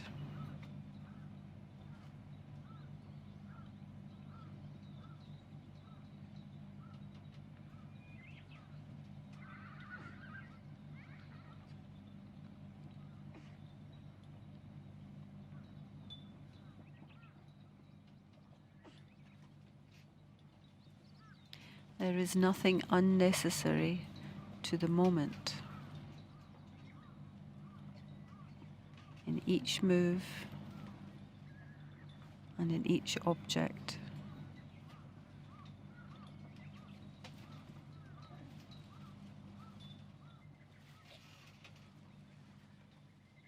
Used in this flowing expression of art and peace.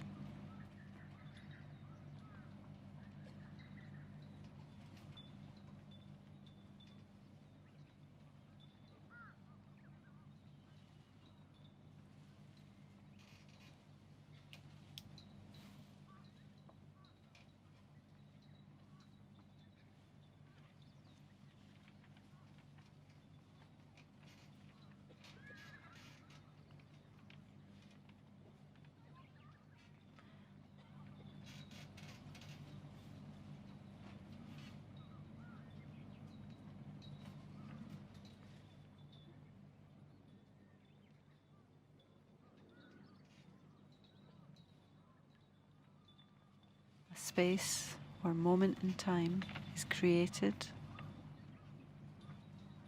where we can indeed experience our divine spark.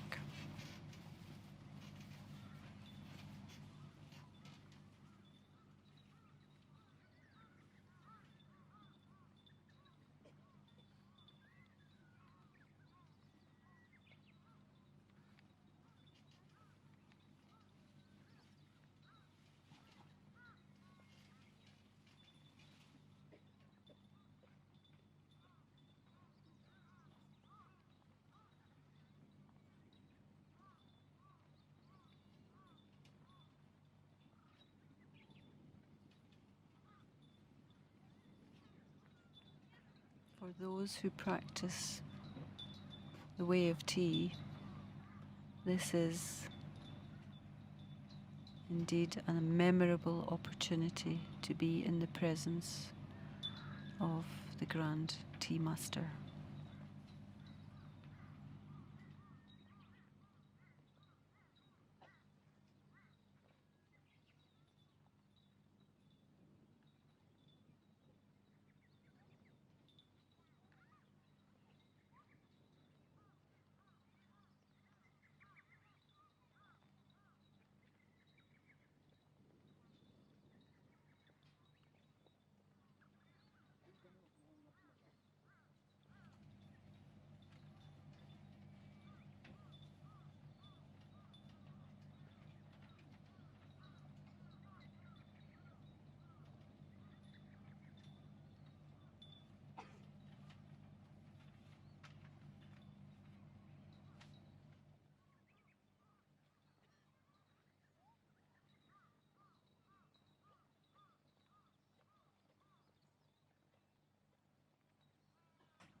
Peace, art, global brain, teacher and innovator.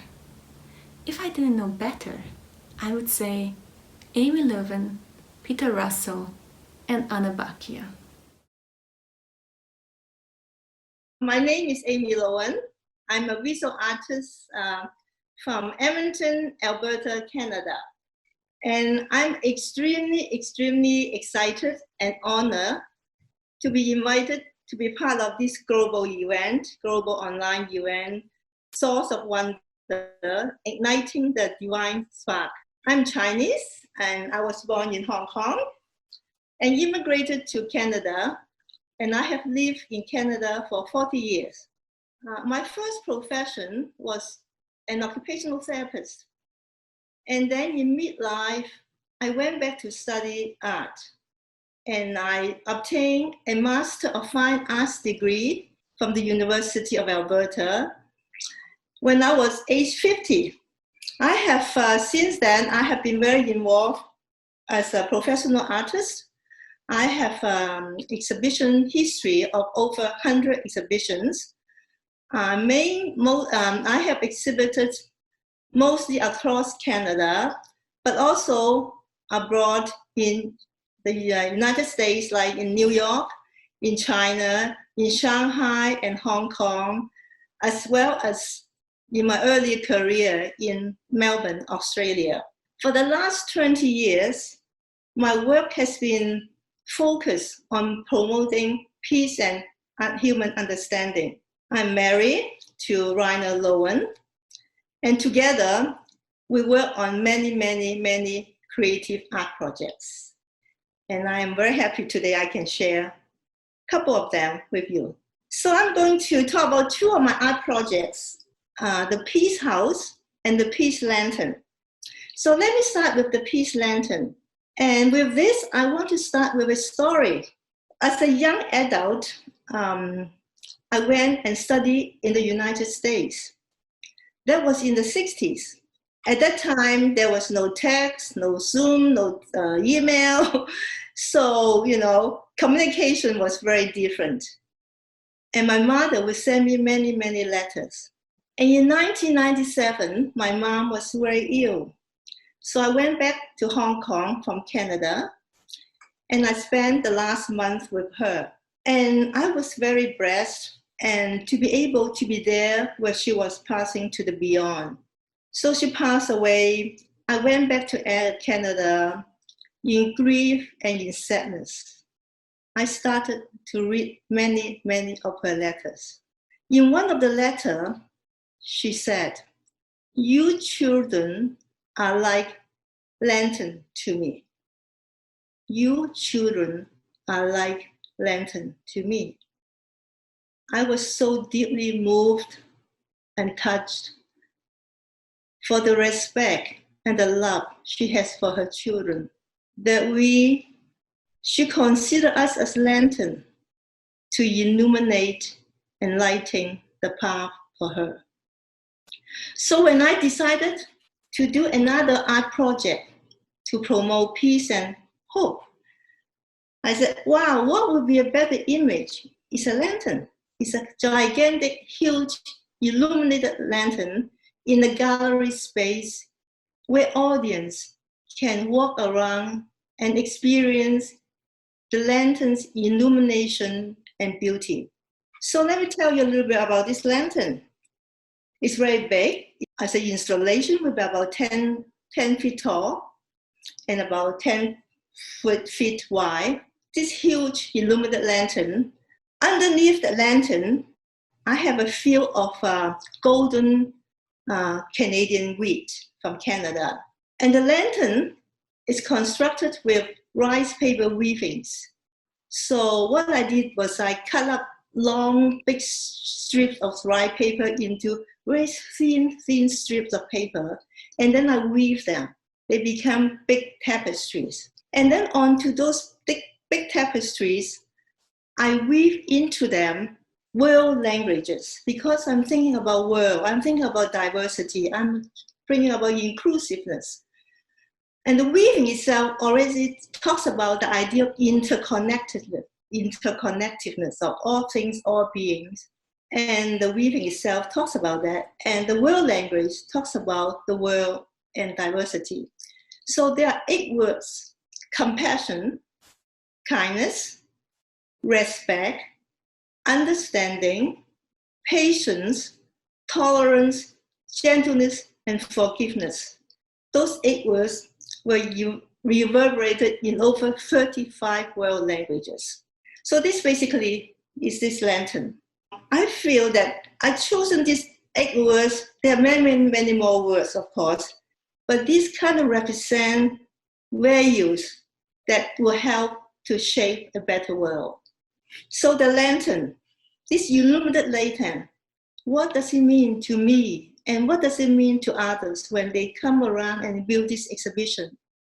It is really about celebrating the light inside each one of us.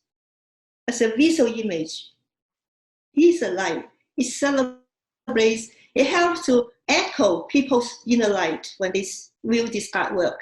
And as we shine our light, other people will shine too. And together, we can illuminate the path for a better world. So my other project is the Peace House. So basically, I created this Peace House inside the gallery setting. And why do I create the house, which I will talk a little bit more about. But basically, the image of house is a metaphor for the home. And that's kind of conceptualized the whole idea. So inside the gallery setting, this house is big enough for people to walk inside. Give you an idea of the size, it's about 15 feet length, 10 feet width, and 11 feet tall. As I said, it's big, so people can actually walk around the house and walk inside the house. So this is actually a very simple, iconic house with the 4 walls, a roof, windows, and a door entrance. Again, the walls are constructed with shame paper weavings. Shame paper in the Western people used to know as rice paper, but the Chinese people is actually shame paper. Those are rice paper weavings, same as the lantern. And then on this, the walls are shame paper weavings, wall hangings. And again, I weave them with rice paper. And on top of the hanging, there are large images of the peace icon, the peace star, which is universal icon for peace. Interwoven into the weaves, as one get closer to look at the house and look at the walls, interwoven into, you will see many, many handwritten peace messages. Those messages were written by many, many different people. They came about was that when I was doing my previous peace installations, I often asked people, what does peace mean to you? And then I asked people to write down on a strip of paper the meaning of peace.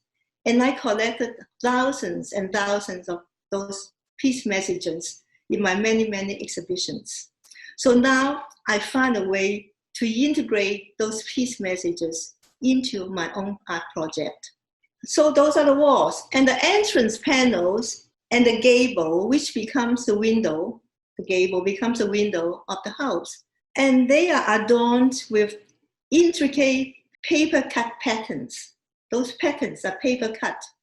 And the design of those patterns is actually constructed with overlapping images of the iconic peace sign. If you look closer to it, you will see all the peace signs actually overlapping to create a pattern. Create shadows through those intricate design and casting interesting, inviting patterns and shadows onto the inner walls as well as the floor of the house. So once people go inside the lantern, they will be illuminated by 4 unshaded Edison lights. Those are the very first lights, Edison lights. They're hung from the ceiling of the house. If they walk around the house, they will see the saying of a very ancient Chinese sage Lao Tzu of the 6th century BC, and he talks about world peace. This saying of Lao Tzu was written by me by hand with a Chinese brush. Basically, the saying is about that if there is to be peace in the world, ultimately, there must be peace in the home and peace in our heart. And that's why I constructed the house as a metaphor for the home. But in the Chinese text, it's actually the other way around, that we have to start with ourselves. About self-cultivation is the beginning. And from self-cultivation, we bring peace to family, to society, and ultimately the world. So I constructed the house, beautiful house that people can walk around and be inspired. I want to construct a place for contemplation and reflection, a place where people can come and be still. And many faith traditions has talked about the importance of being still. So in stillness, we access our inner sacredness. In our inner sacredness is our inner spark. And that's where we gain our insight, inspirations, our creativity, and solution to problems. Not only our own, but also benefit for all people. The inner sacredness, our divine spark. And next to the house, in the same exhibition space, I have what I call the public participation panel. An audience are invited to post their intentions. I ask, what will you do to make this world a better place? And at the end, there's a public art created with multicolored post-notes all over the gallery wall. At this time, during this time of the world situation, there are so many changes, so many challenges. We are called to action to make this world a better place. As we recognize our divine light inside us and ignite it, we personally become creators. We create a new story for ourselves, and together, collectively, we will create a new story, and we can create a new story for the world. Since the very beginning, when we were married, Amy started to get very involved in art, and that got me into picture framing because I'm a hands-on man. I love working with woodwork. I have my own woodwork shop, and it's very natural for me to become involved. So it's been a real exciting and also very creative experience to work alongside with Amy's projects, to help her whenever construction or framing needed to be done, or even boxing them for transportation. So that's been part of my job. It's sort of a creative, just like doing the Peace House that Amy mentioned. You know, a very creative process in designing it, designing the structure. And it's really been a lot of fun and very rewarding for me to be involved in that way. Yeah, that's what I'm doing right now in these COVID-19 times, to do something meaningful, and that's I think that's good.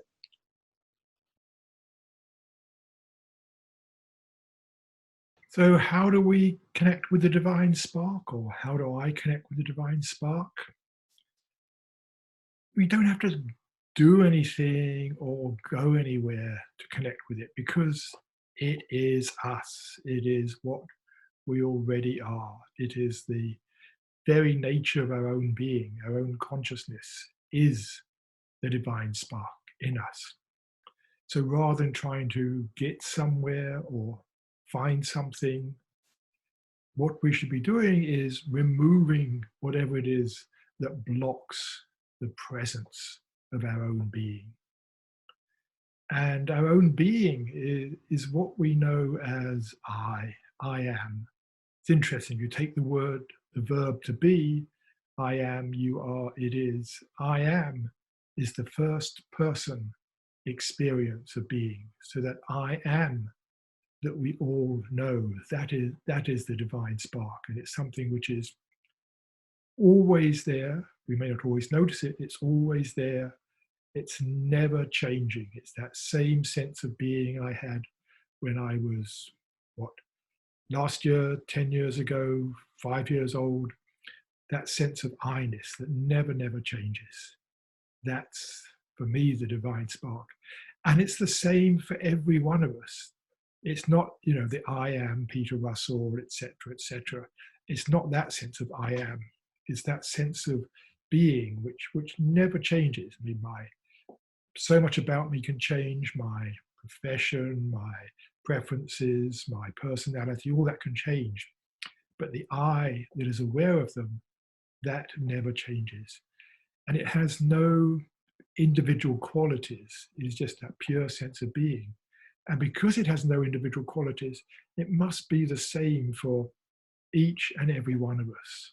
So what I know as that sense of being, the I amness, is exactly what it is for you. So in that sense, I know you, I know everyone on a very deep level.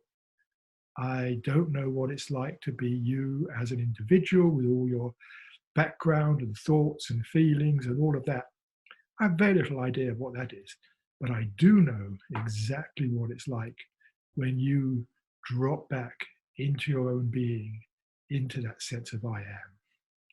And this is what I think all the great teachings have pointed to. It's the I, when Christ says I and the Father are one, it's mean I am the same as the Father, the source of everything. I am is the experience of the source of everything. In Eastern philosophy, in Indian philosophy, Atman is Brahman. Atman is the essence of I-ness, is Brahman, the source of the universe. Or when Moses asked God who he was, he said, I am that I am. What I am is that sense of I am. That's how I understand it.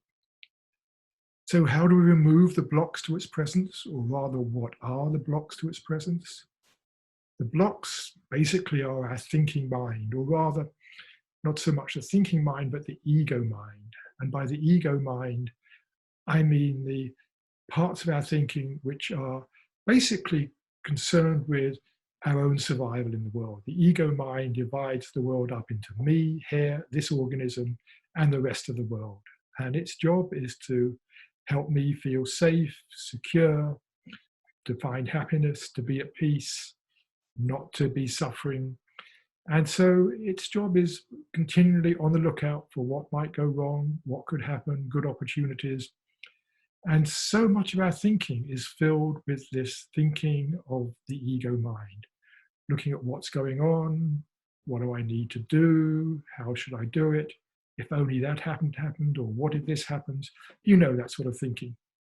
But because our attention is locked up in that thinking or caught up in it, we don't notice the beingness, that sense of presence which is always there. So for me, my essential practice, and just like to just share it with you very briefly, is the practice of simply pausing for a moment, just pausing our thinking. And we can do it right now. It's just, well, first of all, just to pause whatever we're attending to, wherever our attention might be. You can do this now with your eyes open or eyes closed, but just letting the attention retire from the world, letting the attention come back from the world, pause being engaged in what's happening in the world. And then you'll notice there's thinking going on about something or other, about what I've said, or maybe something else that's crossed your mind. Then just pause that, by which I mean, don't follow that thought any longer. Just let it be. We can follow it later. But for the moment, don't follow the thought. And then just notice how it feels not to be following the thought. As we do, we're just coming back closer to our own being. And usually as we do that, a sense of lightness, a sense of relief, a sense of ease.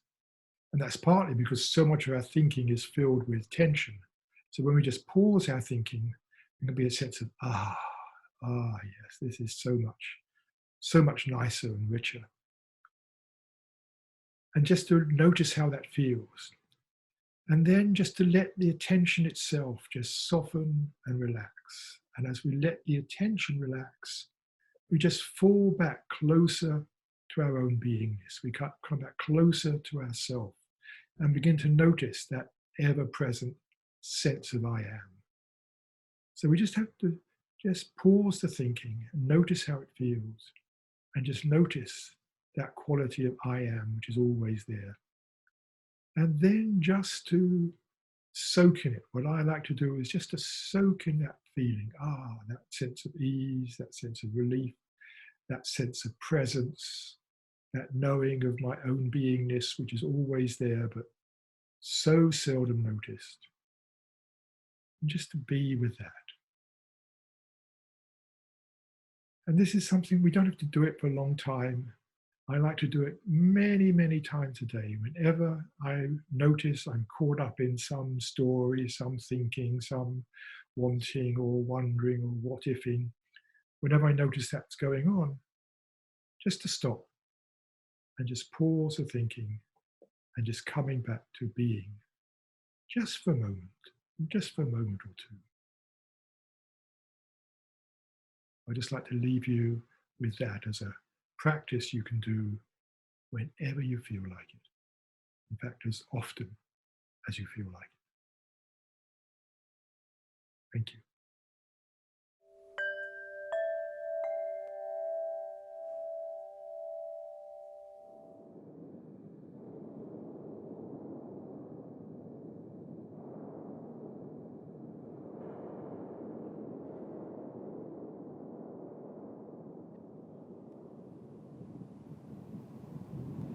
The essence of life is embodied within man, and our breathing is not other from the breathing of life.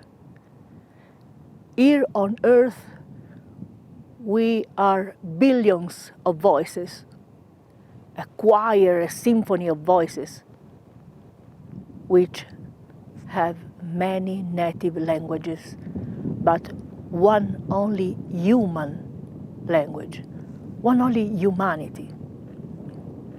And the greatest evolutionary process for this humanity can begin when we can become completely aware of the essence which we are.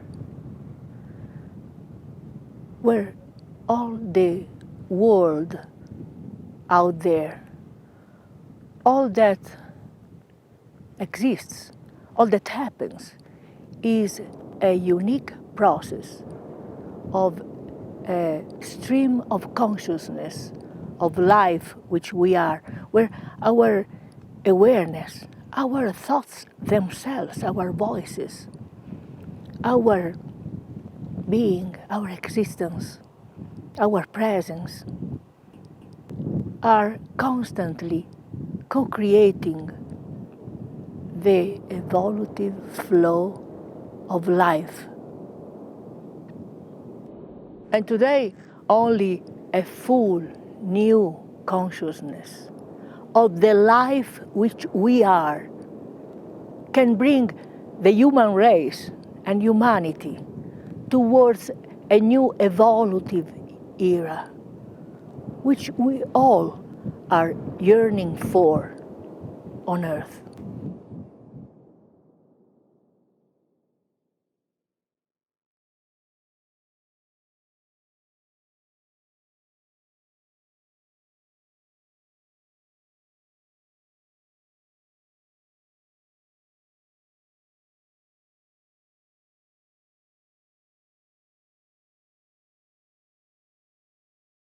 That was a beautiful message. Thank you so much.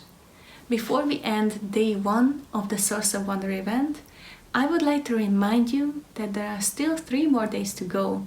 So don't forget to check out our website, sourceofwonder.com, for more information and updates, and sign up for our newsletter to get a notification when we go live.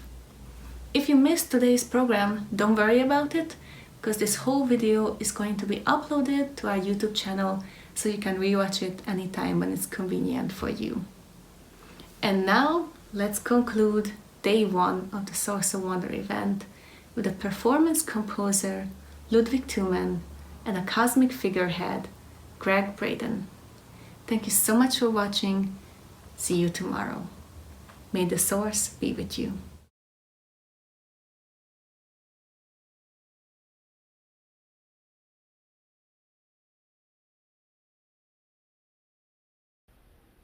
Hello, my name is Ludwig Thumann.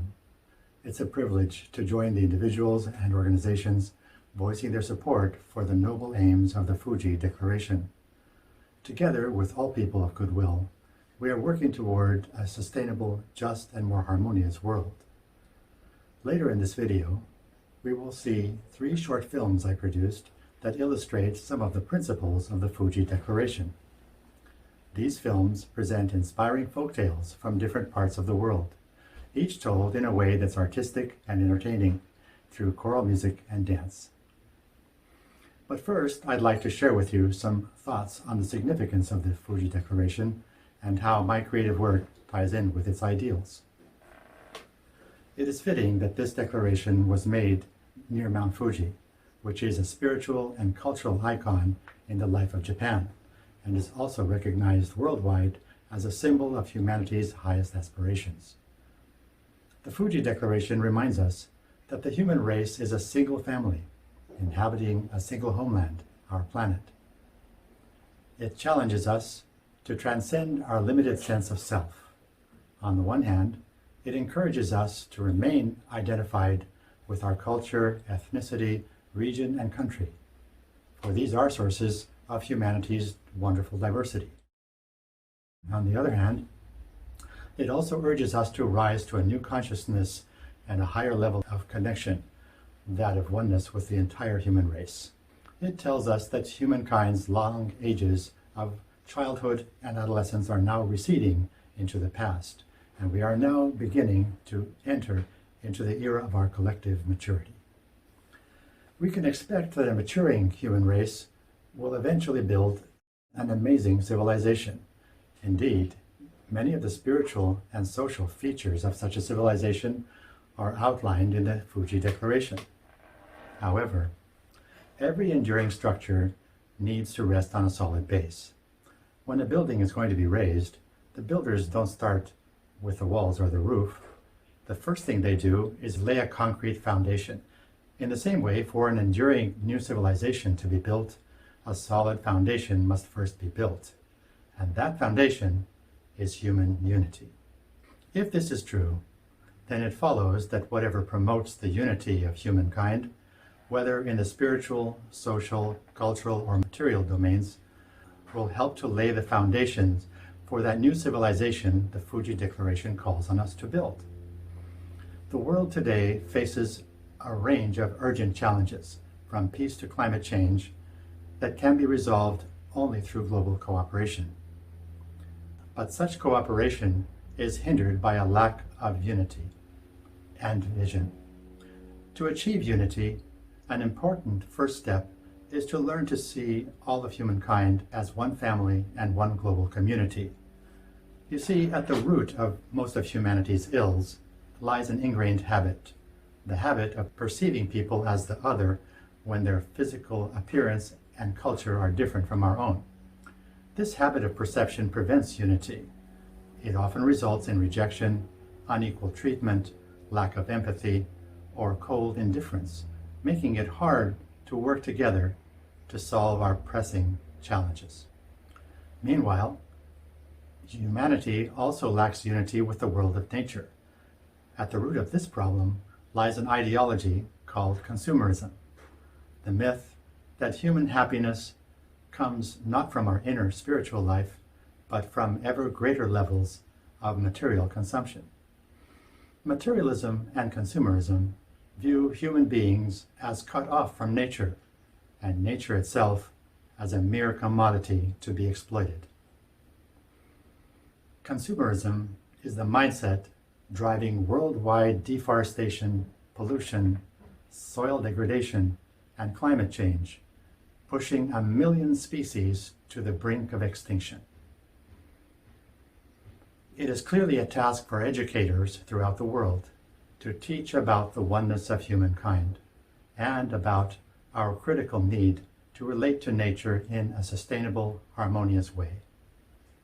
So, as an artist, I ask, what can the arts do to address these problems at the root? How can the arts help to change our habits of perception? How can they help to bring about a consciousness and a mindset conducive to our unity with one another and with nature? The answer lies in the fact that the arts have a unique ability both to illumine our minds and to touch our hearts. For my part as a composer, the music I write seeks to promote unity. It seeks to promote the awakening of the divine spark in our hearts and the awareness that humanity, and indeed all of life, is one. My creative work is part of a 21st century movement among artists of many kinds who seek to contribute to the cultural and social discourses of the time we live in. In my published writings, I have long been an advocate of an emerging, world-embracing, artistic vision that views the earth and humanity as a single whole, and the diverse arts and cultures of the world as organically related to one another. Like NASA astronauts who gaze on the blue ball of the earth floating in space, I see myself both as an American and as a world citizen. I regard humanity as one family and the world's diverse cultures as our universal heritage. That perspective led me to begin a lifelong journey to immerse myself in the musical traditions of various countries. In my work as a composer, I draw on musical features found in cultures on all continents, whose music resonates with me on a deep level. A love for humanity and also for nature is the foundation for the values that inform my work as an artist. In one form or another, they are expressed in the music I write. Such values are also at the core of a project I founded and in which I serve as artistic director and composer. It's called Choral Tales, and the short films we are going to see are its productions. Through the arts, the Choral Tales project aspires to do its part to bring healing, unity, and peace by engaging the public with compelling stories that help to dissolve prejudices, promote human unity, foster a harmonious relationship with nature, and transition toward a sustainable mindset. Using original choral music and dance, Choral Tales is an ongoing endeavor that presents inspiring folk tales from cultures around the world. Both lighthearted and serious, the selected stories are gems which speak in the authentic voices of the world's peoples and draw on a timeless body of wisdom. Each story is told through song by a choir, while on the same stage, the story is acted out in dance. Each story has a timely theme, such as compassion, generosity, human rights, equality of women and men, kindness to animals, and living in harmony with nature. Each story also represents one of the many cultures in the world.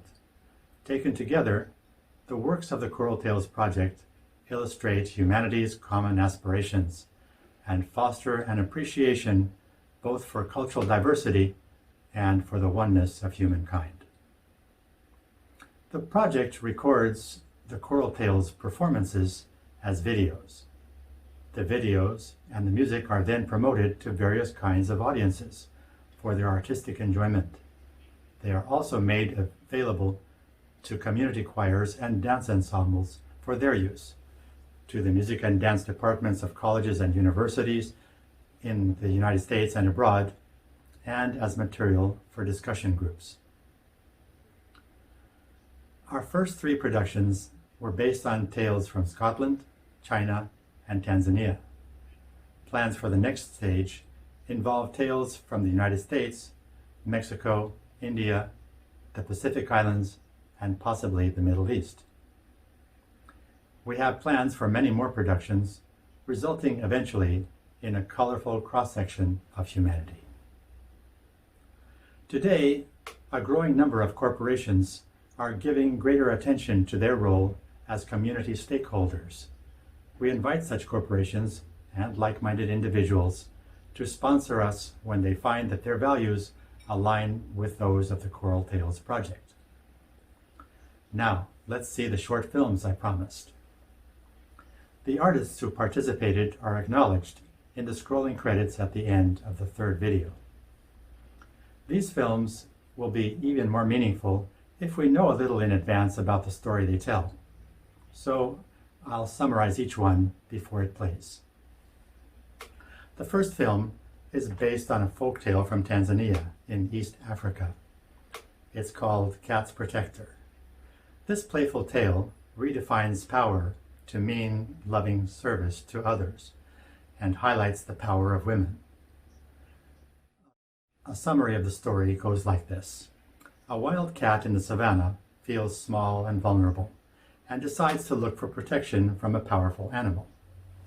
She starts by befriending a lion, but before long, the lion is frightened away by an even more powerful elephant, so she befriends the elephant. But eventually the elephant is frightened away by a man's rifle shots, so the cat befriends the man and follows him to his home. But there, a woman, his wife, welcomes him, takes his rifle, and puts it away. To the cat's surprise, everyone wants to be around the woman, for her power comes not from intimidation and the threat of violence, but from loving service. So the cat decides the woman is the strongest of creatures and keeps her company from then on.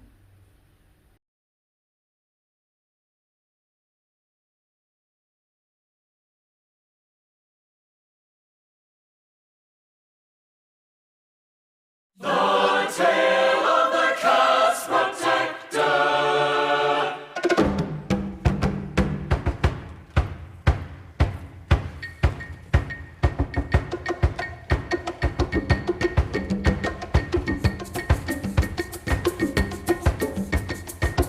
Cat was so small, so small, so small. Cat was so small, so small, so small.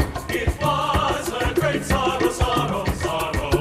It was a great sorrow, sorrow, sorrow. She wanted a friend, friend, strong friend, a strong friend to follow, follow. Strong friend to follow. She padded down to the water hole, seeking one to fill the role. Seeking one to fill the role. She padded down to the water hole, seeking one to fill the role.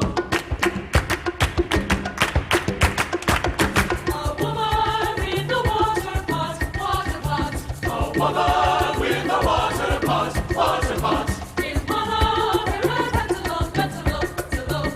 Impala, parrot, antelope, antelope, antelope. Swift gazelle and warthog, warthog. Impala, parrot, much hope, not much, not much hope. The cat saw the woman's eyes were kind, the woman's eyes were kind, but did not pay her any mind, but did not pay her any mind. Cat chose the lion, facing proud. Cat chose the lion, facing proud. Saw antelope flee when fear or love died. Saw antelope flee when fear or love. Lion, lion, lion, lion was Cat's new friend. New friend was her new friend. The cat saw the woman planting seed, the woman planting seed, but did not pay her any heed, but did not pay her any heed. Then cat saw the lion come and elephant chased him. Trumpeting loud, trumpeting loud. Then cat saw the lion come and elephant chased him. Trumpeting loud, trumpeting loud. Elephant was Cat's new friend, new friend was her new friend. The cat saw the woman's children play, the woman's children play. When cat was busy, did not stay, when cat was busy, did not stay. Elephant stole, cat heard a shout, cat heard a shout. The woman's husband brought a gun, the woman's husband brought a gun, brought a gun, brought a gun, brought a gun, brought a gun, brought a gun, brought a gun. Elephant ran and he ran and he ran. The man was Cat's new friend. For he had one. Cat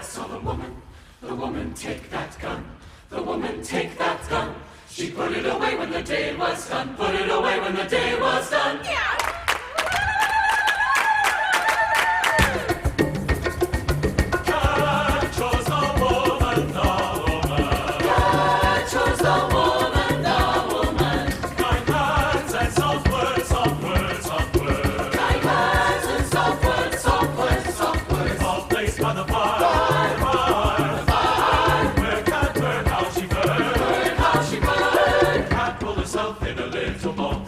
She had it all. Let it say she had it all. Cat put herself in a little ball. Let it say she had it all. Let it say, let it say, let it say she had it all. Let it say, let it say, let it say she had it all.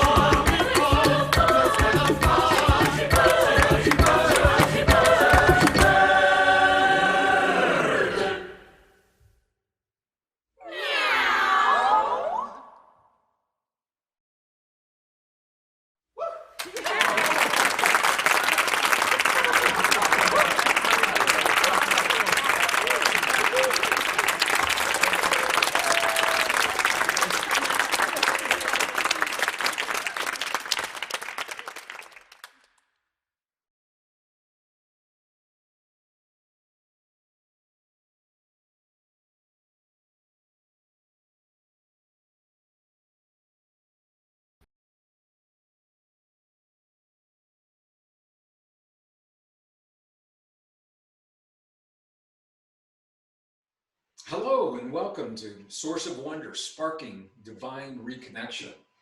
Or if we ever needed divine reconnection, I can't think of a better time than right now, because we are living a time of extremes, not necessarily bad things or even good things for that matter, but big things. Big changes in the world, big changes in their lives and our lives, and that's what I want to talk to you about right now. My name is Gregg Braden. I am an author. Some of you may know some of my books, The Divine Matrix, The God Code, Human by Design, among others. I'm also a scientist. I'm a degreed earth scientist, a degreed geologist with a background in life sciences, marine biology, marine geology, molecular biology, as well as history and archaeology. And I say this to you because all of those sciences give me the tools to look into the best science of the modern world, the research, the discoveries that are being made to make sense of what's happening in our world right now. We are living a time of extremes. It's not your imagination or mine.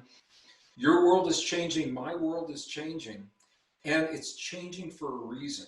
We're living a rare convergence of cycles, natural rhythms that we have not seen come together in this way in over 5,000 years of recorded human history. What are those cycles? The three primary cycles are the climate cycles, the economic cycles, and the cycles of human conflict. Climate you know about. The economic cycles, they're not about money, but they're about the way that people work together to share the vital resources that we use every day in our lives: water, food, energy, medicine, communication, security. Conflict. Human conflict is directly correlated to Earth's location in space and our relationship to our sun and the ebb and the flow of the magnetic fields of our sun and our planet when it comes to social coherence. There are direct correlations now between low magnetic fields. When those magnetic fields are low, we're more aggressive, less willing to cooperate to solve our problems. And when they're high, it is just the opposite. We are living a low point in the magnetic field. It's no surprise because you look at the conflict that's happening in the world right now, whether it's happening in our home, in our living room, with our families, with our partners, if it's happening in the office place, in the workplace, in the classroom, if it's happening between nations, if it's happening on a planet. We are at this point. Now, let me be very clear. We are not slaves to the cycles. We always have choice. We always have free will. And when we recognize the opportunity that the cycles are providing, what we also see is that in addition to the vulnerability of conflict, we are also experiencing the greatest opportunity for peace. Let me share with you why this is. If you think of the magnetic fields of our planet as the glue that holds in place our deepest beliefs. When that glue is strong, we are really entrenched in those beliefs, and we will fight for those beliefs until something comes along that weakens that glue. And that's where we are right now. The low magnetic fields are like the glue falling away, and everything is up for grabs. Everything that we thought was true, the trust that we had in governments and what we believe about media, what we believe about our leaders, what we believe about ourselves and our friends, what the science is telling us about our biology and our immune system. All of these things are up right now for us. And we're being asked for the first time in a very long time to go deep within to find out what's real and what's true. And this is the exciting part of where we are right now, because we are in various stages of a lockdown from COVID-19, various stages of social distancing. And we all have a sense that when this is complete, there is another world that is waiting for us, a new world that's waiting for us. And here's the thing, that world does not quite exist yet because we're building it right now. We're building that new world through the thoughts and the feelings and the emotions and the beliefs and what we're willing to believe and accept about ourselves and our relationship to the world. We're building that world right now. So the question is, what is the foundation of the world that we're building? From my perspective, I believe it is impossible to know precisely what that world is going to look like. We cannot know with certainty what the new world will look like, because there are things that haven't happened yet that we will have to adapt to and that we'll have to embrace as we go into that new world. However, if we have as a foundation of that world our most cherished values and beliefs, if we choose our most cherished values and beliefs and we position them as the foundation for every law that we pass, every social policy that we embrace, all of the new ways of thinking and the principles of living, if we can embrace a series of values as our foundation, and if we adhere to those values, we cannot go wrong. It's when we put our most cherished values on the back burner, when we compromise our most cherished values and exchange them for technology or money or power or greed. This is what has gotten us in trouble in the past. This is what we've learned from the world that we are emerging from right now. So, what are those values? We all have to choose our own values. But for me, there are very high level values. I would call them umbrella values. Freedom has to be one of those values. Freedom, the freedom to know what it means to be human. Imagination has to be one of those values. We have a young generation now that is losing the ability to imagine because they're giving their power away to technology, to games, to computers, to mobile phones that are numbing their sensitivities. We must embrace the deep truth and the power of our imagination. Community is key, and especially in times like this. In our time of extremes, localized living is the key to thriving. We don't want large centralized chains of goods and services that can be easily broken in times of extremes. Localized living, localized food, localized energy, localized economies, localized banking, localized exchange of the things that are valuable to us that we need every day in our lives. These are the kinds of values that we must put as our foundation, the value of life itself, human life and all life. Life, freedom, community, imagination. If we can choose those values and others that are important to us and bring them front and center and force every choice, every policy, every law to revolve around these values and to honor these values, we can't go wrong. It's when we discount these most cherished values at the expense of other things that we've talked about, this is where we compromise our values. This is where we compromise our very humanness. Technology now is out there in a way that we've never seen before. And you and I are being told that we need the technology of the world around us to feel safe for the world within us. We're being told it's a scary world out there and that we need chemicals in our bodies, or we need chips in our brain, or we need wires under our skin in order to feel safe and to negotiate the threats and the challenges that we see in the external world. Here's what the same science is telling us, is that all of the external technology that we're being asked to embrace mimics what we already do within our bodies. We are the technology. We are a technologically advanced, highly sophisticated biological system. We have the ability that no other form of life has to self-regulate our own biology, to awaken on demand a powerful immune system when we need it, to awaken on demand the longevity enzymes so that we move forward in chronological time, but we move backward in biological time.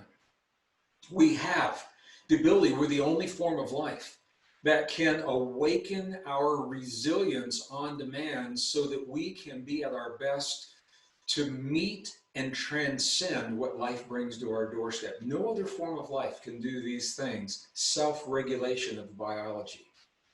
All of these things, as well as the values, all have in common one experience of our humanness, and that is the power of the human heart. 1991, scientists discovered 40,000 specialized cells in the human heart called sensory neurites. They're like neurons in the brain, but they're not in the brain, they're in the heart.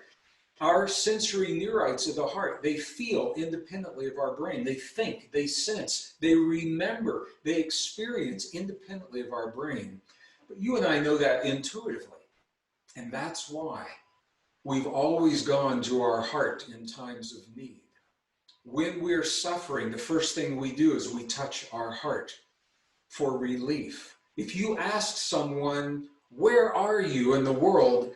Even young children, they will say, I'm here, I'm here. Because intuitively, we have an ancient memory that the heart is the core of our existence. Now the science is giving us the reason to embrace that belief. It's also giving us the technology that tells us how to make use of our heart. When we touch our heart center, calling our awareness into our heart so that we can communicate through our heart's intelligence rather than through the polarity of the left and the right brain. This opens the door to new levels of wisdom, new levels of opportunity. You know, we have at our fingertips right now something that our ancestors never had. We have the ability to marry the best science of the modern world with the wisdom of 5,000 years of human experience. And when we do that, we have something that's more than the wisdom of the past, that's more than the knowledge of the science, and it's what gives us our evolutionary edge to succeed and thrive where others may have failed in the past. It all begins in the human heart. I'd like to share with you, through the indigenous perspective near my home, here in the high deserts of northern New Mexico, an experience that helps us to access that wisdom in our hearts. Because no matter what happens in the world around us, and no matter how crazy that world gets, if we know who we are in here, then in that rock solid knowledge, that spiritual anchor of our humanness, we have the ability to thrive and let the world go through its changes because we know that we're okay in the presence of those changes. So I'd like to share with you an indigenous experience, and I hope you enjoy what we're about to do as much as I enjoyed creating it for you. So the image that you're seeing on your screen right now is an actual photograph of the nighttime sky, the Milky Way galaxy, directly over an ancient archaeological site not far from where I am speaking to you right now, in the Four Corners area of the high desert of northern New Mexico. The archaeological site is the site of Chaco Canyon, and it was in this place over 1,000 years ago that the people would gather together under the night sky with no other lights around them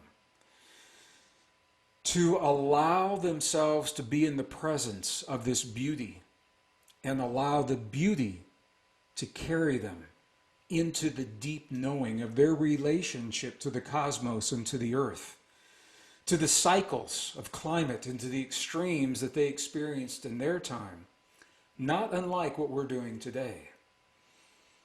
And it was in this place that the ancient ones would often use instruments of the earth, such as this red cedar Native American flute. This is a 5-hole cedar flute. You can see the 5 holes right there. This is a 5-hole cedar flute that was actually made in a village very close to where this photograph was taken. So I'm going to invite you to join me as together we reenact virtually in the presence of one another, virtually under this night sky, a little bit of the experience of those who have come before us. I'm going to invite you to allow the ancient and the primal sounds of human breath through an instrument of the earth to lead you into the portal, into the doorway that allows the deep communion with these experiences into your heart.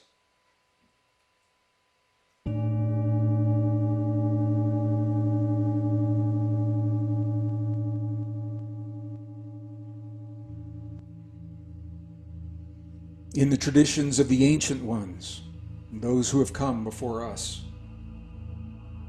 there's always been a belief that each time the breath of a human passes through an instrument of the earth, in that moment we reenact the most sacred act. It's the union between spirit and matter, between heaven and earth, between breath and wood, between all that has ever been and that which is yet to be, between the past and the future. All exist right now in this moment.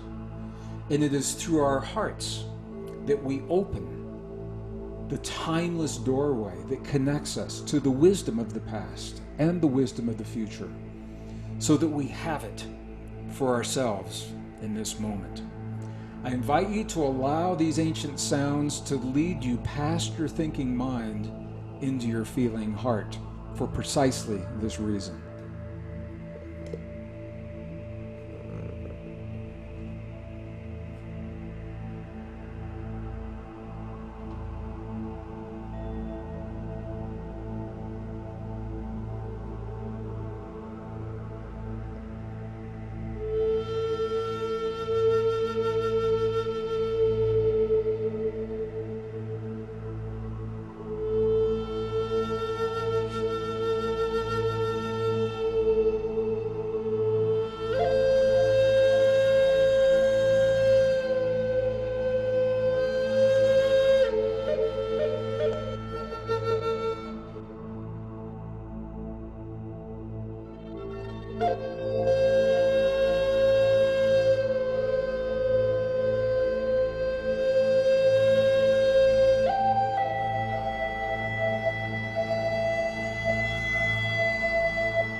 all of our ancestors. All of our ancestors. All of our ancestors are with us now. The voices of our ancestors are with us now. The wisdom of our ancestors is with us now. The healing of our ancestors is with us now. The peace of our ancestors is with us now. All of the wisdom of those who have come before us, it's with us now. It's in this world. It's in this place. It's in our bodies. It's in our hearts. All of our ancestors are with us now. Spirit of compassion, show us the way. Show us the way. Show us the way. If I came to this world from another world and I had 1 minute to share with the people of the earth what I felt would lead them through the most difficult times in their lives, in one sentence I would say it is through the power of your heart and the power of your heart to open the door to the possibilities of your mind and the cosmos beyond. That's what I would say to them, and this is what I'm saying to you right now. I want to thank you for all that you're doing to help this to be the best possible world, and I look very much forward to the world that we create together. I look forward to our next.